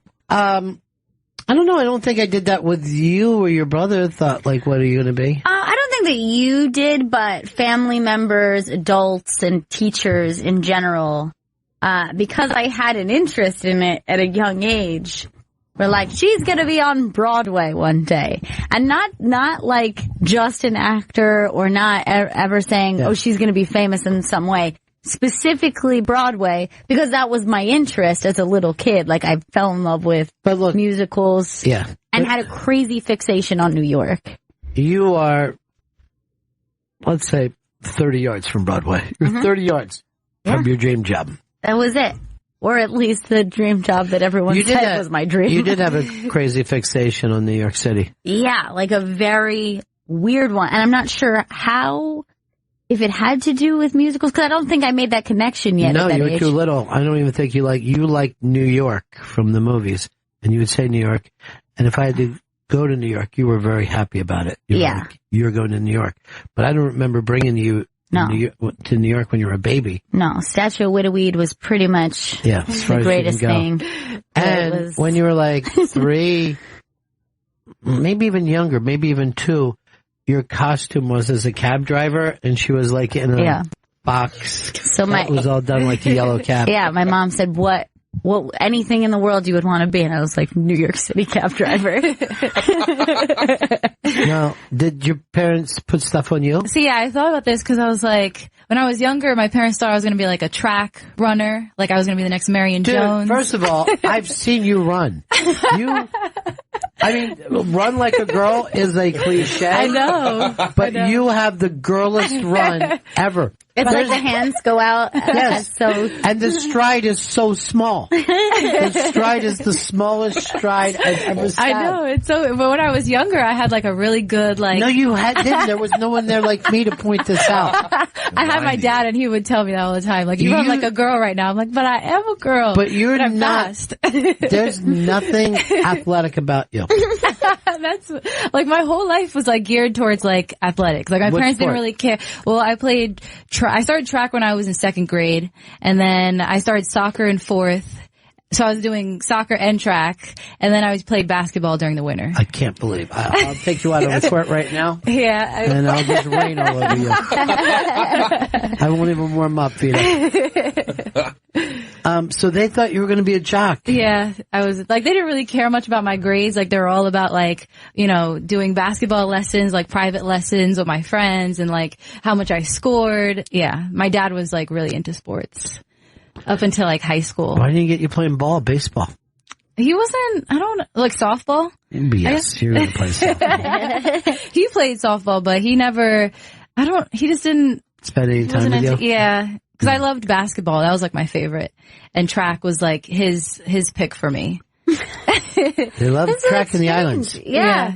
But it is weird. Jamaica is the ¡1 sport, track. Mm-hmm. Yeah.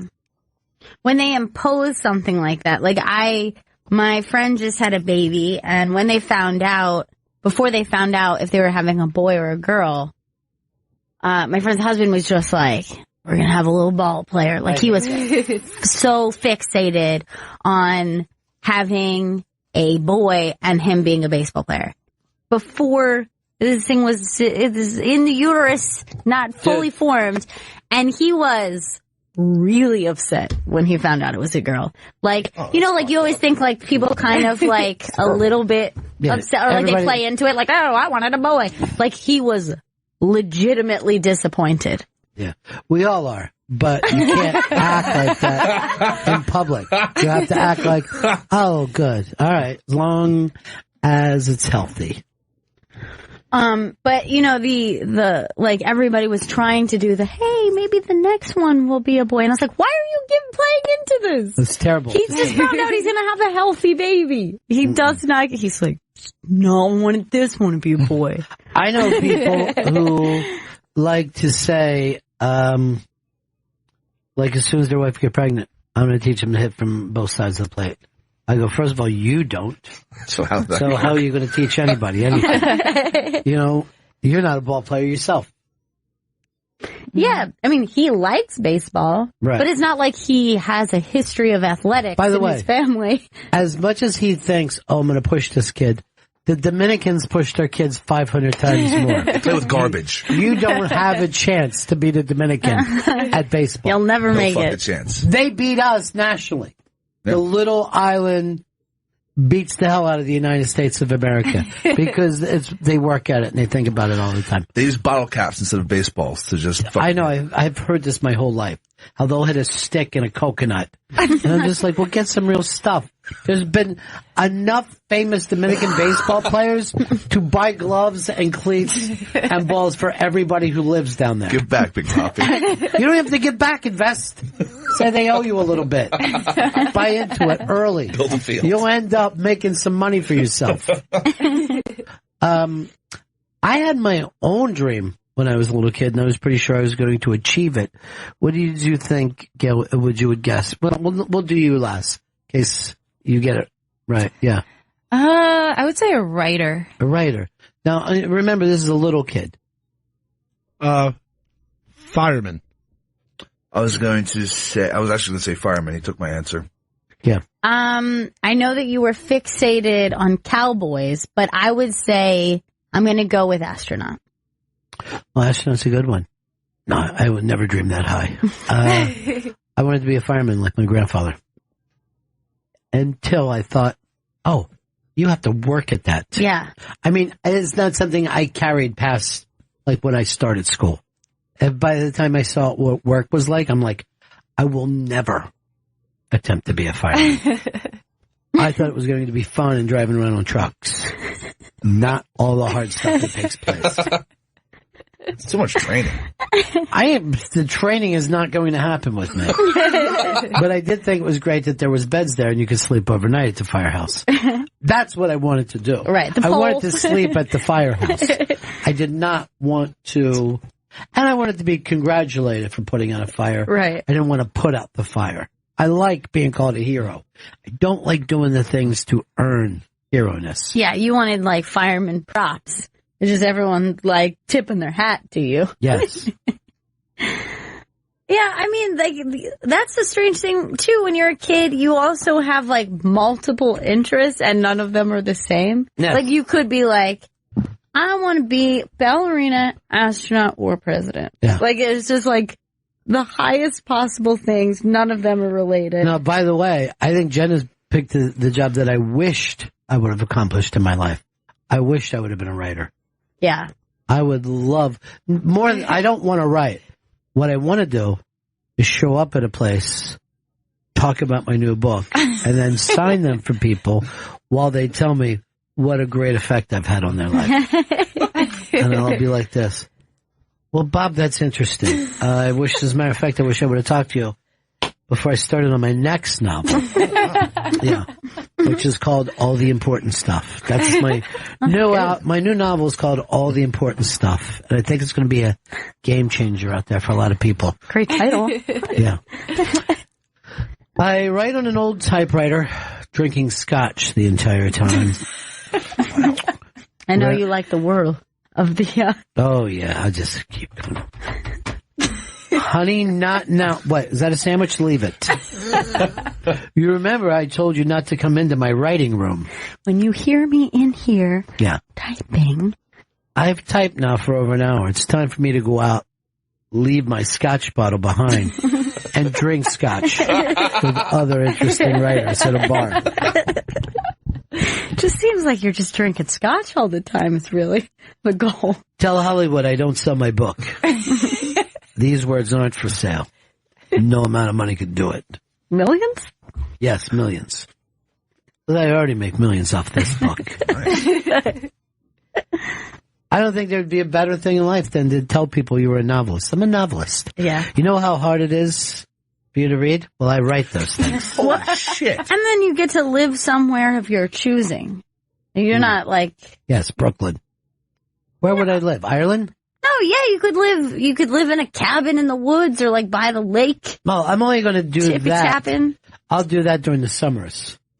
During the winter, I want to be close to the 92nd Street Y because they're going to need me to talk and read from my new novel. What do you think Vito's family would have thought he would be? Straight? Their hope was that he was going to be the first straight one. Just doorman? Is that the assumption? So every single other person in my family, everybody was like, yeah, they're going to be a super. They're going to take the family business. And then for me, I got like, I think he'll be an actor.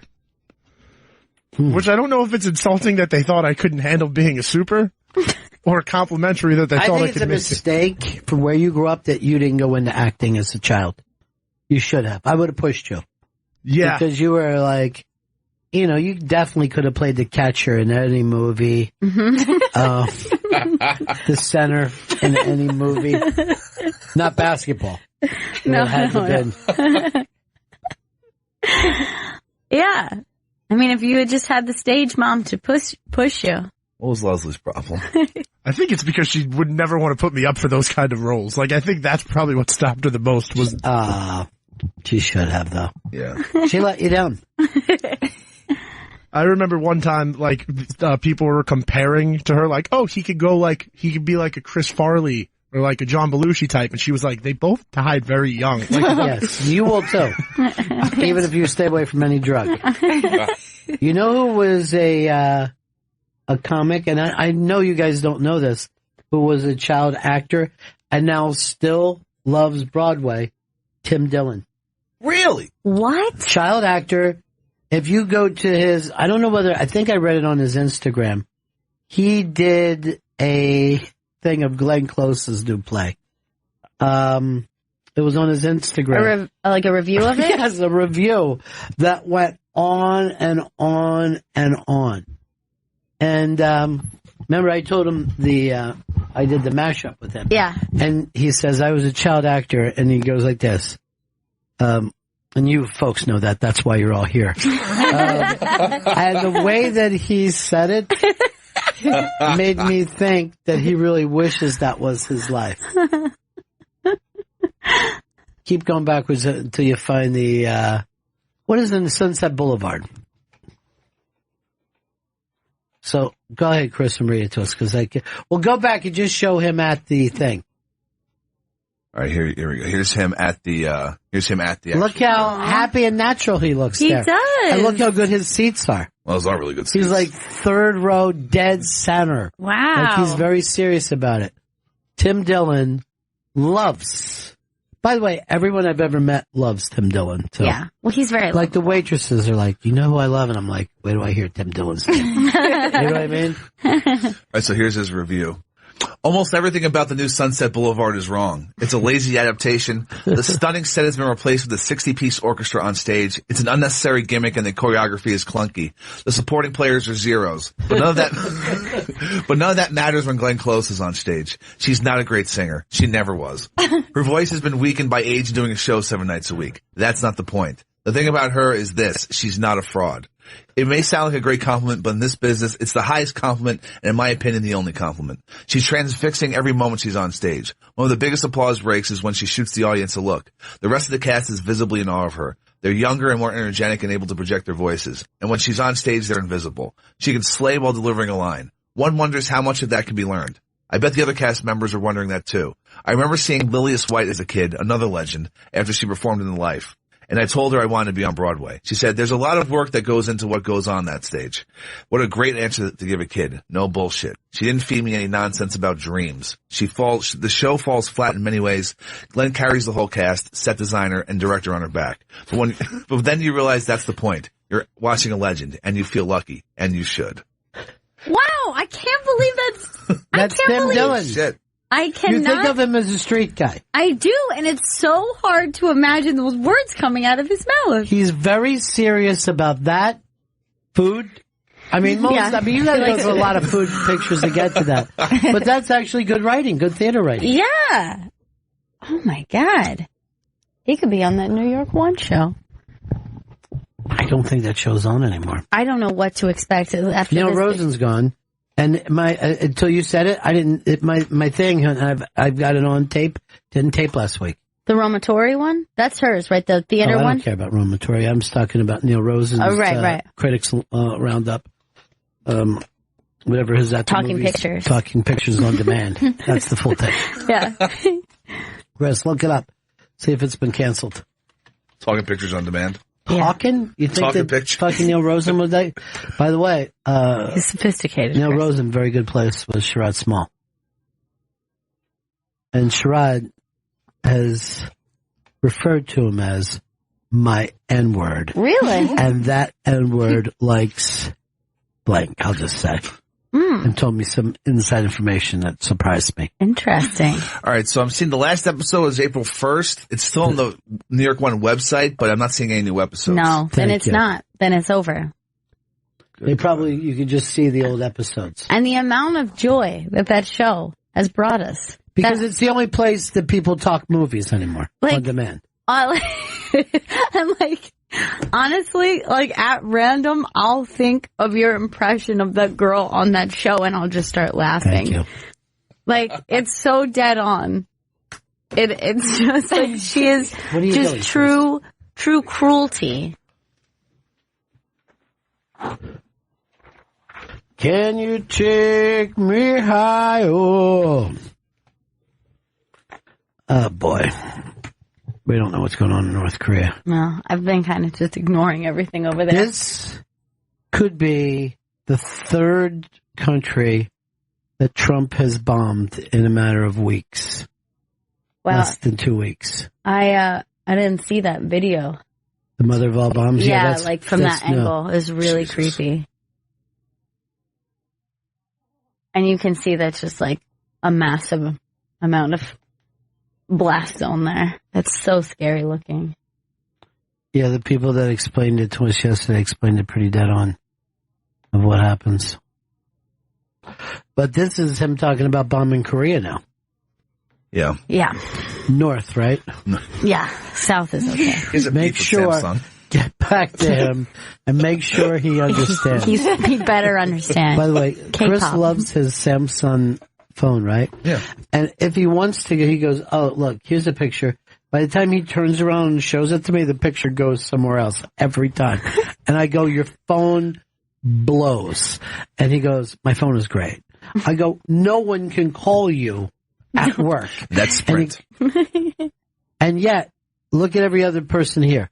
I can call all of them and I say, get Chris to call me. And this is the call I get from Chris. What is it, boss?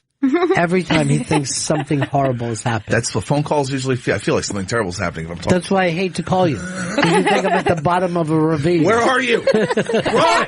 Help me, Chris. And now I always have to worry. I think he doesn't have parents, so he's projecting on me. Yeah. And I go, that's nice since my own children don't even check in. That's not true. I check in all the time, Ron. Check in every day. At 5 work. days a week, noon to 3. That's it. And that's more than a lot of kids can say. Why? Oh, we just need to break one more time for the end of the show. Don't I have time though? Yeah, you have time, yeah. Thanks. Okay. I like to get the break signal. Yeah. The break signal annoys me. It always has. Maybe instead, if you just start break dancing, and then we'll know Would it's you do break. that? You know what? That changes everything. Don't think I can pull that Or off. pop and lock. Pop and lock. Yeah, we'll get it. You think it pop and lock, Yeah, and this terrible. is all he's got. This is my bad arm. Now, by the way, one time with Tim Dillon, we did a thing, and I said from the stage, I never like to bring this up, but that's my son, right? I gotta laugh.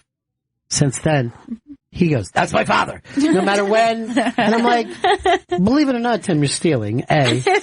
And B, the timing isn't there. He just yells, that's my father. And people are going, oh, is it really? Oh, nice. Oh, I'm glad that you put him through acting school when he was a child. Don't you wish you saw baby pictures of Tim Dillon acting on stage? I do. You know he has them. I would love to see them. Oh, there are. Look at the food pictures. It's mostly food. Wow. And he loves that Italian place up the street. The hell's the name of it? Something Italian. It's tied in with the steak place. It's Quality Italian. Oh, yeah. And they just talk about Quality Italian. Sherrod is a big Quality Italian guy, too. And I'm trying to think of, Sherrod was there the other night, sitting next to him, The Rock. The Rock. What? He also tells me if Bill Gates goes there. Are you the kidding Quality me? Italian. I took Fez there for his birthday once, but I thought it was the same as the Nose place on 57th Street. So decent enough, but not like...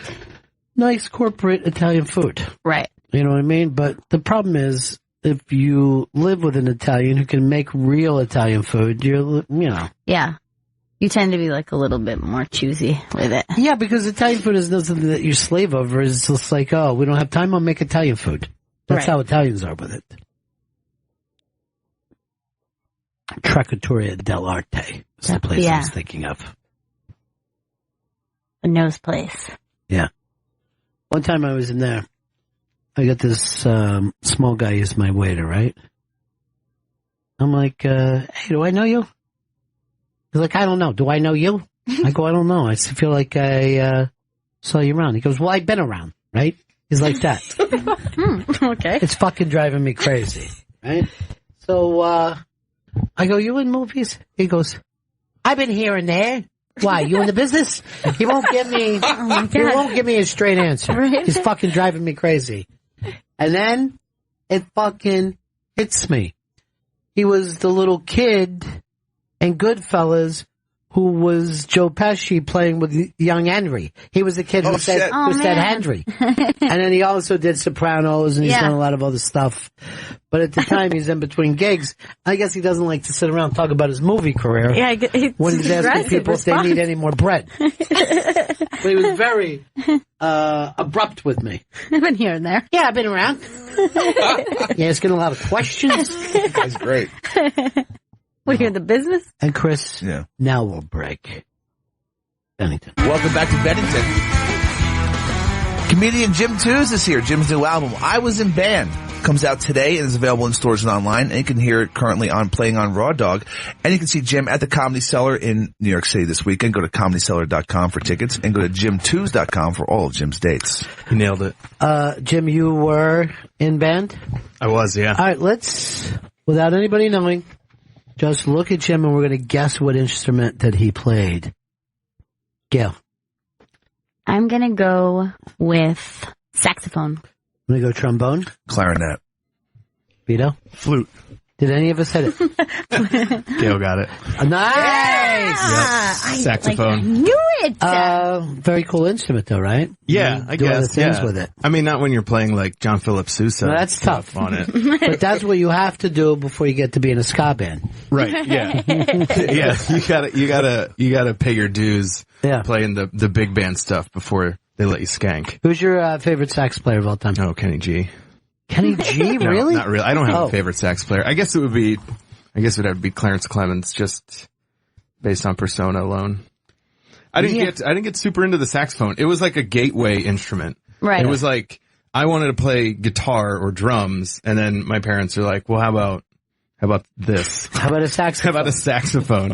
And you stayed all the way up until you were a senior? Yeah. Wow. Yeah, I even played, when I was in the Coast Guard, I played in the boot camp band, like the band that they make. First of all, that's fantastic. That's cool.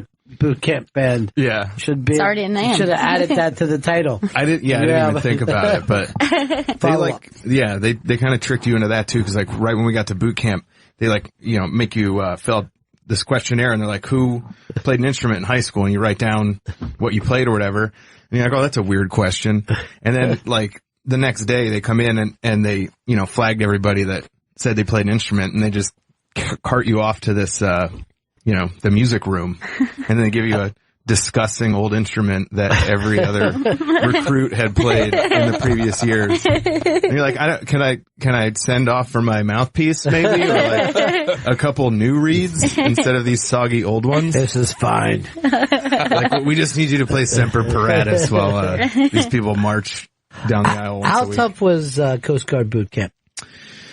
Well, they say it's like second down from the Marines. Yeah. But I have no comparison because that was the only boot camp I've been through. But it was pretty tough, I guess. You got survival stuff like they throw you in, you got to act like you're... No, they don't really do that because, like, I mean, they make you swim a lot. Yeah. But it was a little more mental, I think, than... But isn't it even a thing where you have to stay in the deep end for like hours at a time in case you're in the water? If you're like a rescue swimmer, you have to do that. But yeah, just like general recruit stuff, it's pretty basic. I think like, you know, if you can handle yourself in the water, you're fine. Yeah. Where were you stationed in Coast Guard? I was in Cape May, New Jersey. I got stationed on a cutter out of Cape May. Yeah. Cool. Yeah, it was fun. And then I was in Petaluma, California, and then I was in Cleveland. That's how I ended up in Cleveland, actually. And you fell in love with the town? Yep. Wow. Yep. Yeah, I just stayed there. Cause I mean, I'm from Allentown. It's just like, am I going to really trade another steel town for, like, I'll just stay in Cleveland, go to college, hang out here. I always wonder, do the people in Allentown, are they offended by the Billy Joel song or they embrace it? Because it makes, if you've never been to Allentown, it makes it sound like a terrible place. It absolutely does. Yeah. I mean, I'm not like offended by it, but I don't know a single person in my life who's embraced it. I can say that much. I would write a song called Hey Billy Joel, Long Island isn't that much better than Allentown. So worry about that before you worry about our factories closing down. Off their fucking backs. Yeah, it was a little bittersweet. You're like, Billy Joel wrote a song about us. Yeah. Well, let's check out the lyrics. Well, we're living here in Allentown with our small dicks and our ugly girlfriends. Wait, what? Billy, work on that harder. Well, I like the melody, but I feel like we could update the words or something. Have you talked about the art museum? You know we have an art museum. Yes. And did the city get as bad as he let on, or it's livable, right? It's livable place. Oh, it's great now. Yeah. I mean, I wouldn't want to live there per se, but it's fine now. Growing up, it was all right too, I guess. But I mean, it is like, you know, my dad and grandfather worked for Bethlehem Steel, and then you know, my dad. That's what happened. Out of work because of that, and like everybody on our block. Yeah. You know, same deal. But that happened to every industry town in the Midwest and the East Coast. I mean, every man who worked on the street, right, that I lived on, I could tell you the physical product that they made. It was always Scott paper. It was, you know, all those things. And all those places went out of business. And I mean, when we were kids, when you were talking about what did you think you were going to do for a kid, it was always a matter of what big company you thought that you were going to work for. And they're gone. Were families very prideful of that stuff too? Like, did it? Well, they were very happy to be, you know, middle class. Right. You know what I mean? Like it was that my parents would have been babies during the Depression. So their life was considered great. And they weren't looking for anything above. It wasn't like people sat around like they do today and they think about things. You know what I mean? Right. Like people are just like, I have a home, car, kids going to school. We're on top of the world. Like people were very satisfied to be doing okay. Yeah. Where I don't think people are satisfied to do okay today. You know?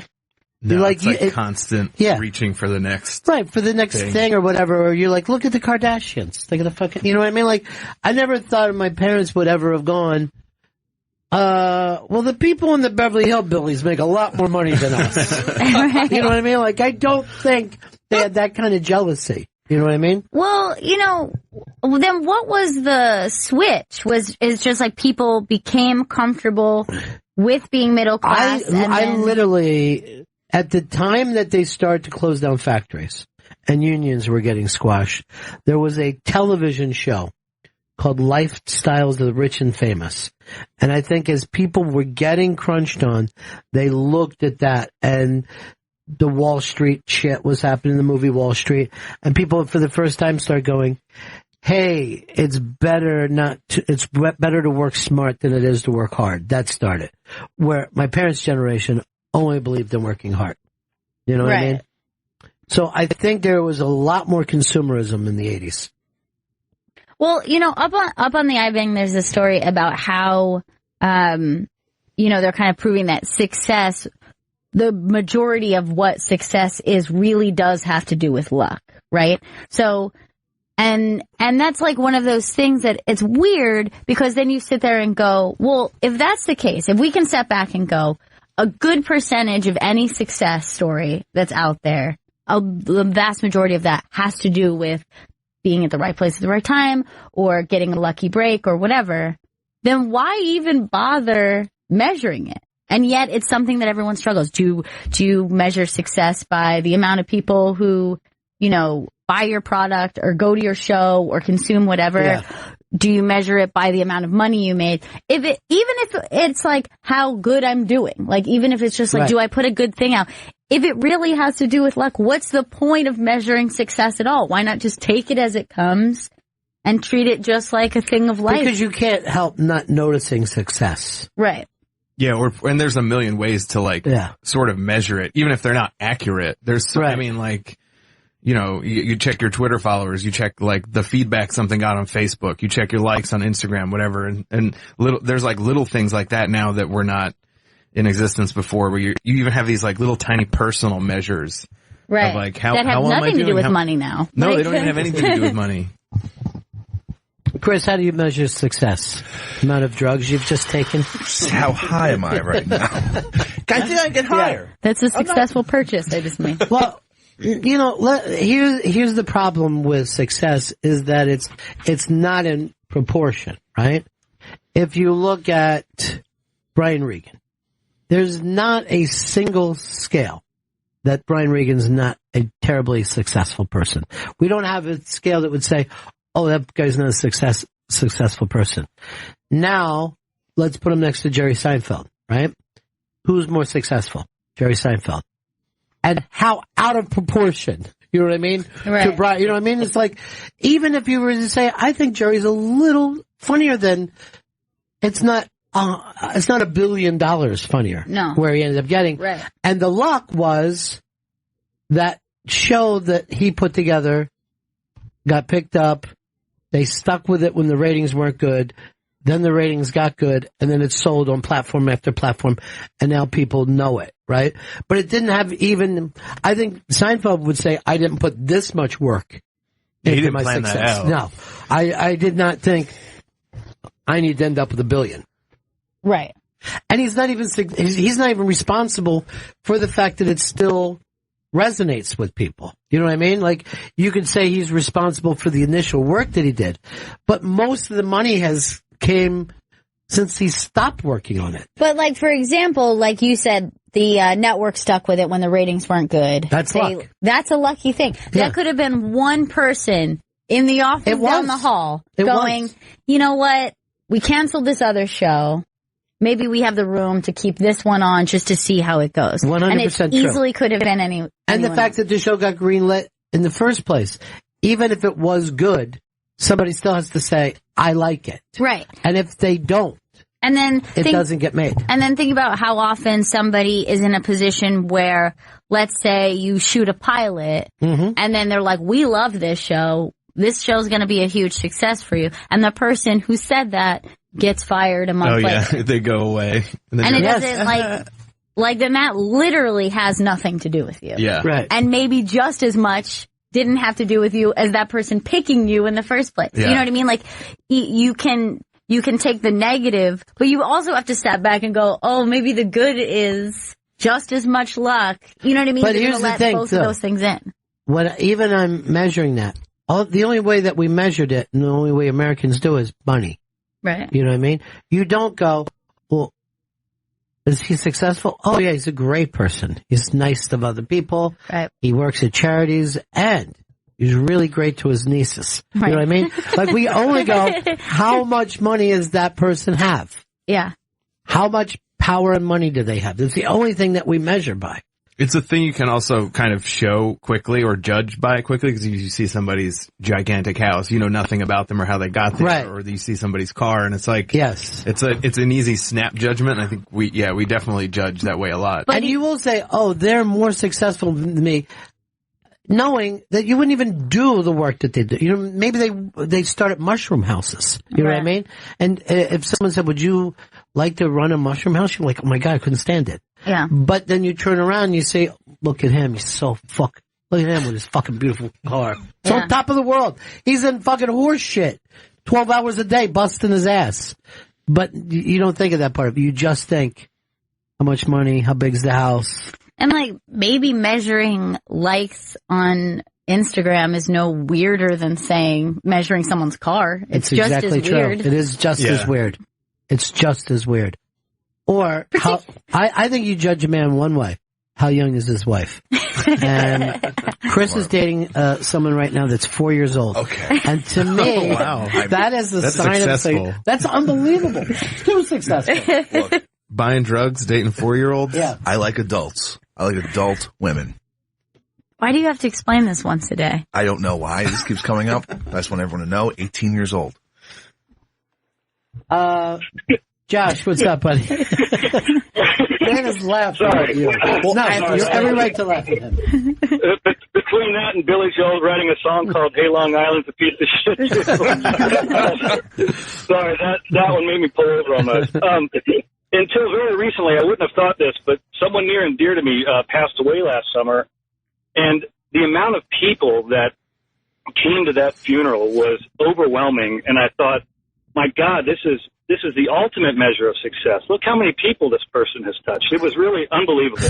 Now, would you judge by that or the quality of people? Yeah, like some of these people suck. The people were horrible. No, the people were wonderful. Yeah. But no, it was really unbelievable. It was unbelievable. I mean, the way that you want to get the most amount of people is to die young. I mean, if you die in high school, you're going to pull 2,000 people. Easy. Right. Oh, yeah. Everyone comes out. Yeah. When you die when you're 85, it's going to be a lot less people, right? Yeah. He was about 50, but it was that'll do it. Yeah, that's a good amount. You'd have thought the Beatles were plugging in. The line was unbelievable how long it was. I'm kind of jealous of this guy. I'm going to be totally honest right now. So successful. Thrown in our face. Yeah. Now, but Have a good Easter, Bennington. I think, no, wouldn't it be better that it was that you look over, there's not a lot of people here, but Senator Rand Paul showed up. Oh my goodness. You're like, why is Rand Paul That's quality here? over quantity. What if he's one of 4 people at your funeral, though? Yeah. Would you say he was successful? But really, my wife, my son, and Rand Paul. But don't you want to be old enough that people go, who died? Who's that? Who's that old fucker? Because, like I said, imagine if Chuck Berry died in 1959. The country would have shut down. But he died at 90, so no one cared. Chuck Barris died a week later. If he would have died in 78, first of all, I probably would have taken 2 months off of school. You know what I mean? But at the time, I went, oh, Chuck Barris died. Yeah. You know? So that timing has a lot to do with how big your funeral is. Yeah. I've explained this to you before. It was like a very strange thing. My boyfriend's grandmother passed away, and when we would tell people and friends, the first thing was like, oh yeah, his grandmother just passed away. How old was she? All right, 85. Oh, well, that's good. Oh, I didn't know that you were going to sit here and you're going to qualify whether or not you're going to be sad. Like, what was your line? What was your, I'm not going to be sad. It's like, oh, okay. All right. That's a weird Thanks response. for putting the bow on the life that this life is completed. Right. Okay, that's good then. Is it? You don't know any of the details now, by the behind way, this story. We're only a couple of generations away from people going, 50? I know. Oh, we lived to 50. Congratulations. If this was like 1890, 50 would have been great. Now, here's a weird thing. The amount of, the way that we deal with aging and the pressure of time, do you think back then, people are like, Jesus Christ, I'm 25 years old already. I don't have long to live. Do you think they felt the pressure of that? Or they were just like, this is how long a life is? Yeah. I think they were like, I haven't drawn anything on a cave wall that anybody cares about. I haven't made my mark. Chris and I'm has almost literally 12. made a mark. He has a guy throwing a spear at what looks to be an antelope, but I can't tell. It's an antelope, Ron. Okay, good. Jim Tews is in studio. Jim, I know. Jim's new album, I Was in Band, comes out today and is available in stores and online. You can It's a great title. Thank you. You can currently hear it being played on Raw Dog. And you can see Jim at the Comedy Cellar in New York City this weekend. Go to ComedyCellar.com for tickets and go to JimTews.com for all of Jim's dates. Now, the Comedy Cellar is a great way to look at success. Because occasionally, and it's actually, Amy will come in or Louie and bump the person or at least push them back. And I know guys who get mad at that. And I go, dude, you're at a position, you're in a club where a movie star has, can bump you. That's success. Yeah, particularly people who are coming in the door are like, oh, I've made it. I got into the door. Right. You know what I mean? Like already, so so you're many. saying even people who go to the club feel like they're a success. Yes. Look, I'm able to go to this club. No, but I mean like somebody who's, just got passed at the cellar, like that, just before that moment, that was a mark of success. Like if I've heard comics say, if I could just get past at the cellar, then I'll feel better with myself. That was a big mark for me. Yeah. It just happened like last month too. And I think the first or second weekend I was working there, I came out, I went to see who was at McDougal and I had a spot at the Village Underground and, I came out and there was this Ferrari or some crazy sports car parked out front and Tracy Morgan got out. And I was like, oh man, glad I'm not at McDougal tonight. Cause I'm thinking like he's going to go up and, and then I go into McDougal and I come out, and then as I'm walking down the street, I round the corner, and he's headed towards the Village Underground. And I'm just like, shit. I know he's going to go up early. I'm going to have to go up after him at the very least. But then I was like, this is the best problem I've had in 13 years of comedy. I'm like, this is pretty great. I don't care. I really don't care if I have to follow him or if he bumps me. But that is the thing about success that is so weird. Like you think, I want to make the big leagues. I want to make the big leagues. And then you're going like this. I'm batting 8th? This is bullshit. You know what I mean? Like immediately you find a way to get pissed off about it. And really, the true success of life is happiness. And how often are you truly happy? You know what I mean? It's rare to be, I don't know if I ever would say, I had a happy day today. What a happy day I had. Because, having a happy day feels just like a check mark. Like you're just like, okay, completed. Instead of stepping back and going, it's a day, nothing terrible happened. I felt a lot of enjoyment. I had a great sandwich. I saw my friends or something. You're not sitting there. By the way, I've never done thinking these things. What you said, I've never done like, oh, what a great day today. I just had an omelet that was unbelievable. There's pleasures that you get throughout the day that you would not sit there the way you'll nitpick small problems that happen throughout your day. I really think you have to be active in appreciating that stuff as active as you are with shitting on yourself for not being where you want to be. Do you do that though? I do. I mean, when I start to feel myself getting to that place, I'm like, all right, take a break a second here. Make a list if I have to, but that takes just as much effort as, But don't you ever have trigger points where you'll hear the song Allentown and it'll just take you back? Oh yeah. To where it sends you're me into from. a rage. It sends me into a blind rage. He should have, replaced Allentown with Levittown. I think that would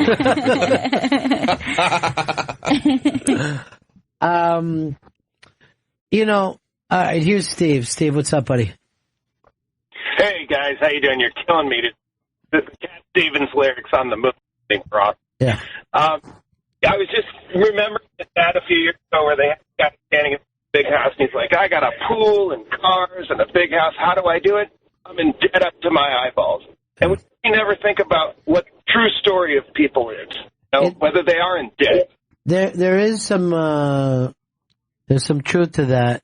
There was a poem called about Richard Cory and I'd read when I was in school when I was a kid, and he was the richest guy in town, and he got all the girls and all the great house, and then it just said he put a bullet in his head at some right. And that stuck with me when I was a kid because you don't know, even when Trump said he was $7 billion in debt, which that's probably a sign of success where you can go, oh, I can be in debt and fire 1,000 people and still go out and not care. You know what I mean?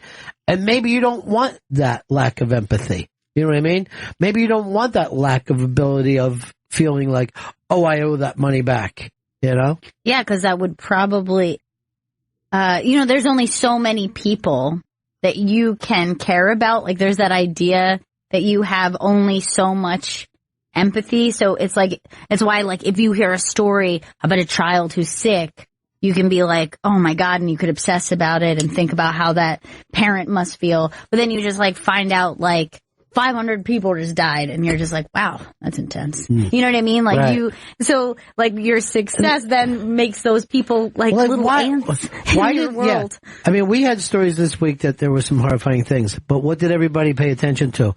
The doctor that was drug off a plane. Right. Everybody was like freaking out about that.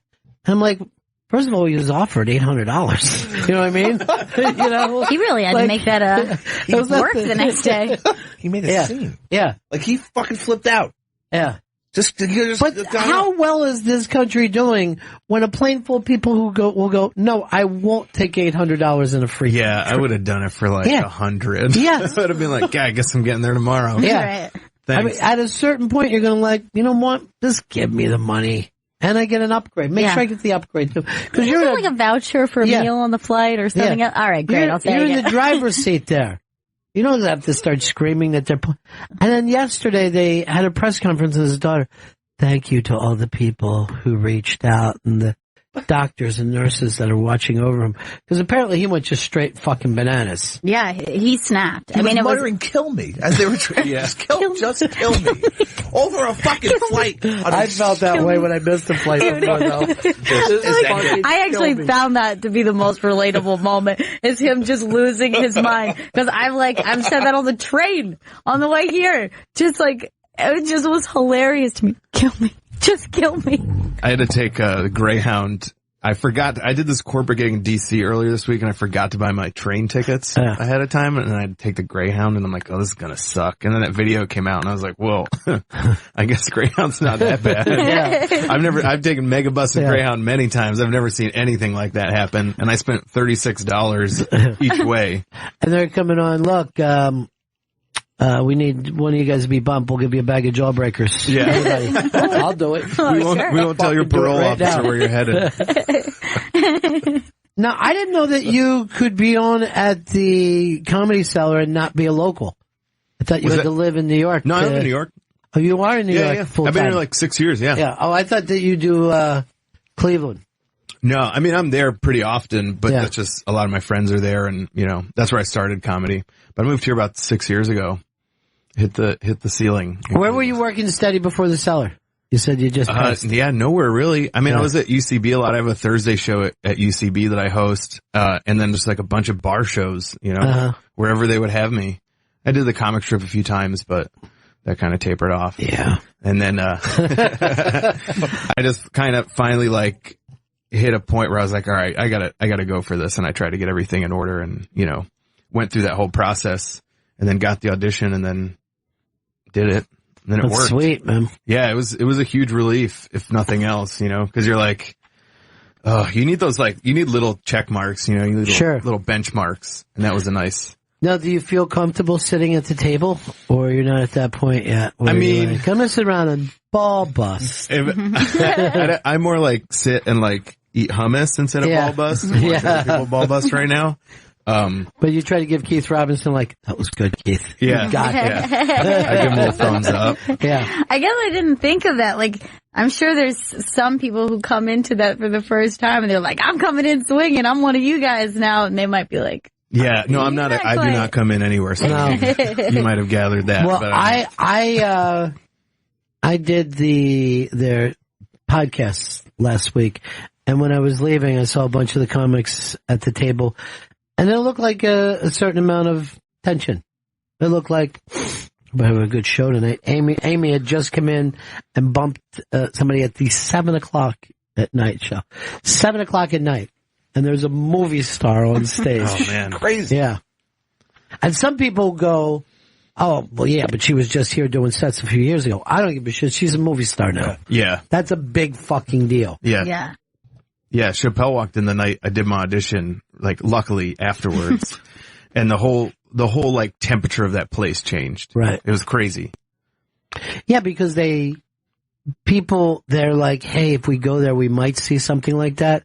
But the fact of the matter is, when it does happen, they act like they hit the lottery. Yeah. Oh, yeah. Yeah. Absolutely. Louis came in the Friday before his SNL thing. Yeah. And the place like erupted when they announced him. It was ridiculous. And it was like that. Like everybody's like, we got what we paid for. Yeah. Like, this is kind of why we came. Yeah. We like those other people too, but the fact that we were laughing hard for an hour and a half means nothing to us now. Yeah. Somebody from our TV box is here. I remember when the hostages got released, we didn't go as crazy as they did for when Louis walks into that place. We were just like, finally. I like this idea, though, about success and what is it. I feel like we've cock-blocked ourselves from enjoyment in this country. For sure. We've cock-blocked ourselves. We've made it impossible. And I always think it's funny, too, is like, some people are like, well, what has he done since? Or started, you know what I mean? Like if you look at George Costanza, and people act like, well, I saw him the other day fighting a squirrel for a fucking peanut. I'm like, dude, he was on the Seinfeld show. That's like saying you were in the Beatles. Like when people make fun of Ringo, I'm like, do you understand that's fucking Ringo Starr? He's won a Ford. Yes. There's nothing bigger than you can do than what he did. But we expect it to happen constantly. I think I even expect it. Yeah. Or when bands keep going out and you're like, really? You still doing this? But yeah. It's like, yeah, they're still doing it because they love playing music. Right. That's why they're still going. How dare you do the thing you love Yeah. that you once gave me so much pleasure for. Right. I love the fact, though, when this is my favorite thing, is like when you see guys and they're getting their 50s or even 60s and they're like, I'm going to start a band. You know what I mean? Because you know they're not starting a band for any other reason other than it's fun to play music. Yeah. You know what I mean? But we've almost forgotten that's the main reason to do anything. It's like the reason you do things when you're a little kid and then when you're like retirement age. Right. But all of this time of adulthood in between, you're just like gripping at it and trying to like, I need to make things happen. When you're a kid, you have that same level of just like, I do it because it's fun. Like, that's why I want to do it. But, like, look at stand-up, right? People will get, like, they'll headline Magoobies, and they're like, where does this lead to? You're fucking headlining a club. Yeah. Can you imagine if someone told you in 7th grade, you're going to headline a comedy club? You'd be like, what the fuck? My life is fucking amazing! And then I die right after that, right? Because it won't get any better. It won't be any better than me fucking around on stage somewhere. But we go and put those things out of our we put the happiness away from us as much as we can. I'm going to write a book called You Fucked Yourself. That's the book I'm going to write. That's going to be a bestseller. And they're going to be reading it like, he's right. I did fuck myself. I'm blaming other people, but I fucked me. The problem is there's no lessons on how to unfuck myself, but... That's in the sequel. No, I don't have advice. That is true. If I was a therapist, I can only point out your You fucked problem. up, dude. I Dude, that's fucking terrible. Do you know how bad you fucked up? Your family fucked you up, and now you're fucking yourself. Right. What a terrible life. Chris, you had another story today that 1 out of 4 people don't think that a one-night stand is cheating. Is cheating, yeah. I consider that not fucking yourself. I think that's cutting yourself a break. Yeah, I'm surprised that many people are kind to themselves and be like, hey, it's just a one-time thing. I've not done anything wrong. Right. I like that thinking. See, the problem with that kind of thinking is it's very rare for the one-night stand to be great sex. It's, you know, you want to find that rhythm. You know what I mean? That's just like saying you jammed with a band and it was unbelievable. You know, if you would just join a band, you're like, you know what? There might be something here. Sex is the same way. Yeah. And just like success, it could be luck. If you had a great time, it could have been a lucky thing. Doesn't mean you guys have a real connection. Normally, you both drank the exact right amount. Yeah, for that's your best case scenario. But that's all you do now with Tinder is one night stands, basically. Right? A lot of there's been a few one night stands or 2 night stands sometimes to go back, but then nothing. There was one girl that you did a lot, right? One girl, that was Mr. Big, as we call her. And that was the best sex you've had, correct? It was some good fucking sex. Was it the best sex you've had since you've been back out? Yes, it was. Yeah, definitely. Because you worked at it a little bit. Yeah, you got to know each. Yeah, you got to know each other. Got to figure out the likes. Right. What did the Miami Sound Machine say so well? The rhythm is going to get you. Mm-hmm. Brilliant. And it did. Brilliant. It did. I'm going to talk to this girl tonight. But the one-nighter stuff, you're like, oh, I'm sorry. You fucking swinging elbows around. Like, oh, was that your tip? Can you, okay, so, can I, all right. Is this okay? I thought we were at the finger of the ass stage. I guess we're not. I rushed it. Because I was just with someone who loved the finger in their ass. So I thought I'd recreate that magic. She wanted 2 in there. All right. I think, and I don't think I've ever had a good one at Sand. If I thought it was good, I would love to kind of like see that from a bird's eye view to see how like drunk we both were or something, where it's just like just flailing. Oh, we're really nailing it. Now we'd like to see it from a drone view. There's the drone above it. But yes, most of the time you probably wouldn't like to see yourself taped. No. Yeah. No. All of the time. Yeah. Like the angle would have to be so specific. I'd like reenactors. I'd like to see just better looking people, but equally clumsy. I would like to see my entire life live that way. That's when they say, like, your life flashes before your eyes. I'm like, don't let it. Anything but that. For the love of God. Yes. Like, that'd be a painful flash. Stop. Just reliving 3rd grade would be terrible. Awful thoughts to look back at your life that way. Was that Albert Brooks film, Defending Your Life? Yeah. Where he'd have to sit it's so back. cringy. Yeah. I think you would call it 3D back on Earth. That's how good it looks. And those things of knowing you're at your worst place, where you either lied or you were afraid and didn't do it. He completely made the point of life of how did you face your fears. And I know I would fail that. I'm too much of a comfort junkie. If you could OD from comfort, I would have died a long time ago. Yeah, I mean, you are like, if something is uncomfortable for you, you will be like, well, I don't have to do it. It's the lucky thing about it. Yes. Yes, I don't have to go there.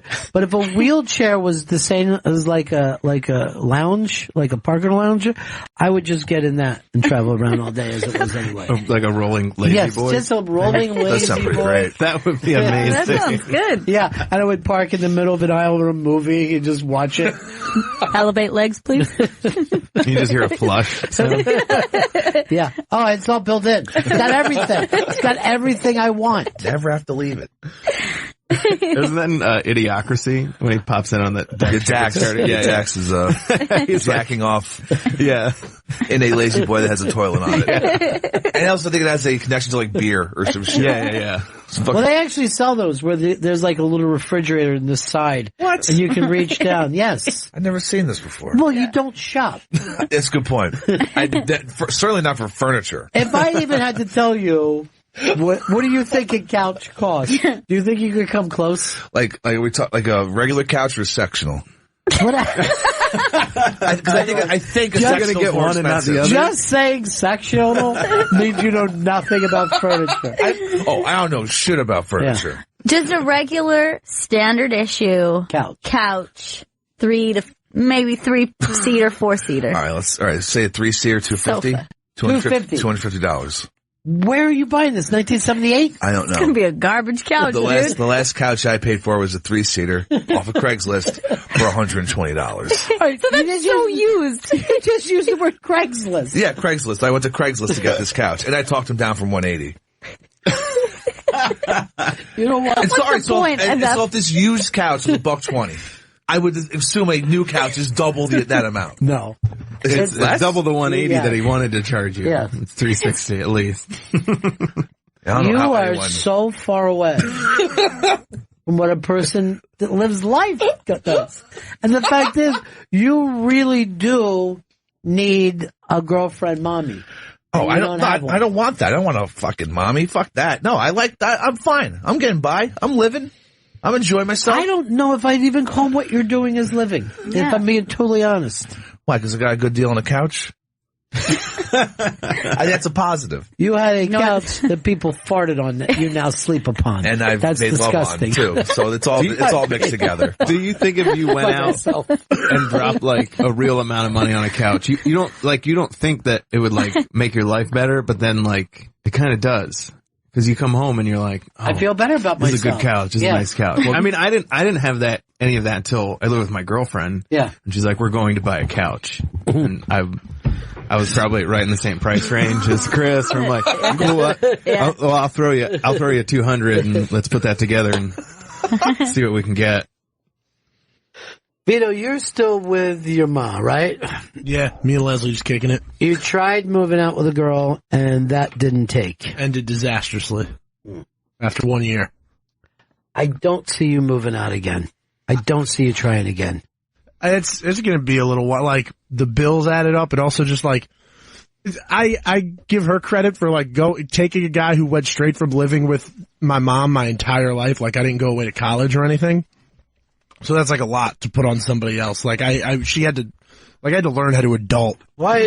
You're not. You're still watching wrestling twice a week. For a year I was adulting though. There was a limited wrestling. By the way, I know for a fact that your ex banged a couple. Nice. Because I know them. Good for her. It's people we all know. And we'll just leave it at that. I'm proud of her. And that hookup came while you two were together. Well, that's unfortunate. The meetup, at least. Well, I don't know. That's how it got planned. Was it a one night stand? Because 1 in 4 people don't even consider that cheating. So, I think she was with the 3 out of 4 people. But don't let that bother you. Move on. It's in the past. I'm proud of her. That's great. That's a good accomplishment. I wish her all the best in her future endeavors. That's nice. That's big of you. Very mature. I can't tell if it's real, and it's making me kind of sad. By the way, do you consider one night stand cheating? I would call that cheating. Yeah, sure. If I do it, I don't consider anything cheating. No matter how many stands it is. Yeah. If I see her lingering around the popcorn guy too long, I'm like, what the fuck is this? What is this, Whoretown? Why don't I just drop you off now in Whoretown? Because apparently that's where you live. Want some popcorn, cheater? Yeah. Yes. You want to take Derek Cheater with you? And both of you go back to Whoretown, where I guess you're the mayor? Do you consider anything cheating? I mean, one night stand definitely isn't cheating. Yeah. That's just. But you didn't cheat on your girlfriend. She cheated on you, though, right? I've cheated. She never cheated on each other. Hold on. You had an affair with her when she was with a friend of yours, right? No, it was after they broke up and then How we got long together. A couple months, maybe. But was that the reason you think the breakup? I have no idea. And she's with a friend from your past now. I have no idea. I'm telling you. Oh. She's with a friend from your past. Well, congratulations. I'm not going to be as nice. I'm not going to be that nice as fucking Vito. I'm not going to swallow my anger, Vito. Fuck this shit.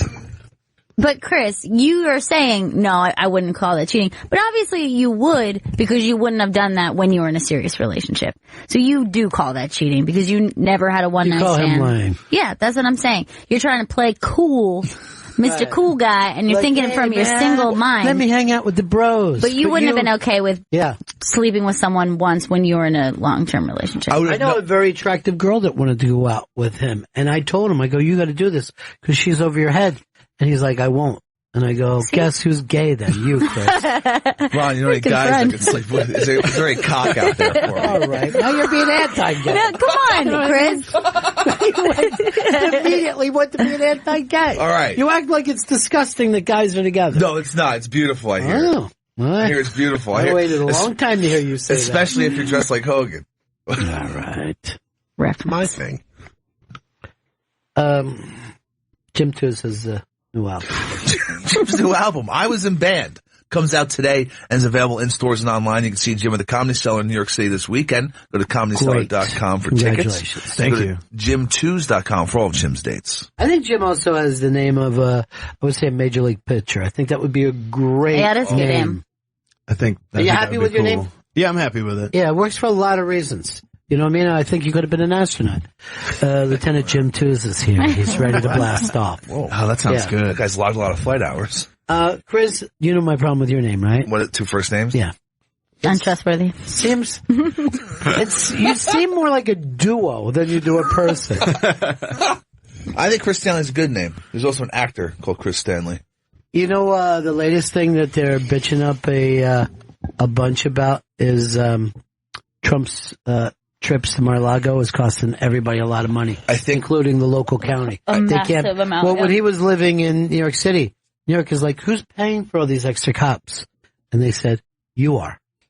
He hasn't been back to New York since he went to D.C. Apparently he's going to stop going to Mar-a-Lago soon. That's cost him $21 million so far the first month. The first month of his presidency, $21 million. And now he's going to start coming back to New York.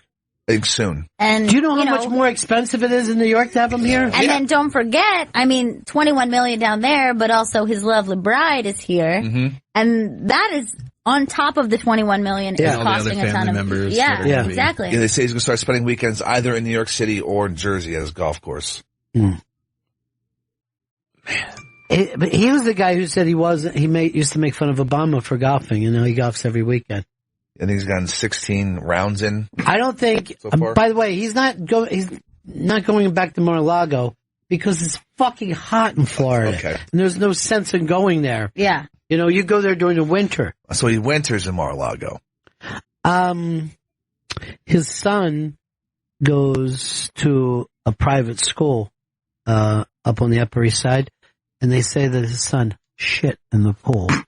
And on purpose? Yeah. He was mad at the teacher, and he just leaned over and just took a shit. But they said the Secret Service came over and fished it out with a net. Well, that's official shit. How dare they drag that young man into this with their jokes? Luckily it was solid. How dare they? He looks like he would shit in a pool. Yeah.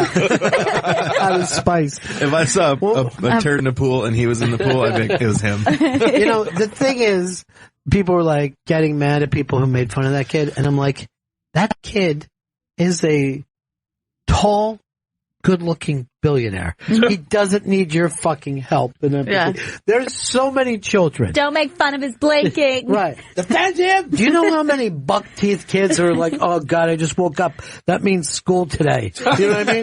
There are so many children you could worry about. What are they going to do to me today? He knows he could shit in a pool, and an adult will fish it out, and then nothing bad will happen to him. There's plenty of people out there, the club foot, the hair lip, that need your empathy. Not the beautiful billionaire kid. Named Baron. Yeah. Fuck. The worst thing that could happen to him if he looked like his dad instead of his mom. His life is set. Yeah. Well, we got to get out of here, Jim. It's good to see you again, buddy. You too. Let's it's great to be let's here. not wait this long next time. I'll hit you up again. I do live here, so. But I mean, I don't want you to feel like you have to put out an album every time you come by. Well, I was kind of thinking of trying to do that. I just want to come here every couple months. And, guys, I got a new 45 minutes. It ain't great, but I recorded it. It's not good. It's you just talking about your last album. And then what happened? Yeah. I included 15 minutes of the last interview we did on the album. It's a great idea. It's actually a great idea. Jim's new album, I Was in Band, it comes out today and is available in stores and online. And it's currently being played here on Raw Dog. And you can see Jim at the Comedy Cellar in New York City this weekend. ComedyCellar.com for tickets. And go to JimTews.com for all of Jim's dates. And Vito's got a new album out called My Ex is Sleeping with Friends of Mine. Oh, Jesus. A couple. Oh my God. Anything else we got to put to Cheech, right? Cheech, the Cheech Marin Town Hall replays this weekend on Comedy Greats tonight at 8 p.m., Saturday at 3, Sunday at 12 and 8. That's on Comedy Greats Channel 94. All right. That's it for us. Have a great Friday. Not just a good Friday, a great Friday. I hope you find all your Easter eggs, and we'll see you again in 1974. Ladies and gentlemen, the evening is over. We hope you all enjoyed yourselves, and we'll see you all again in 1974. Good evening!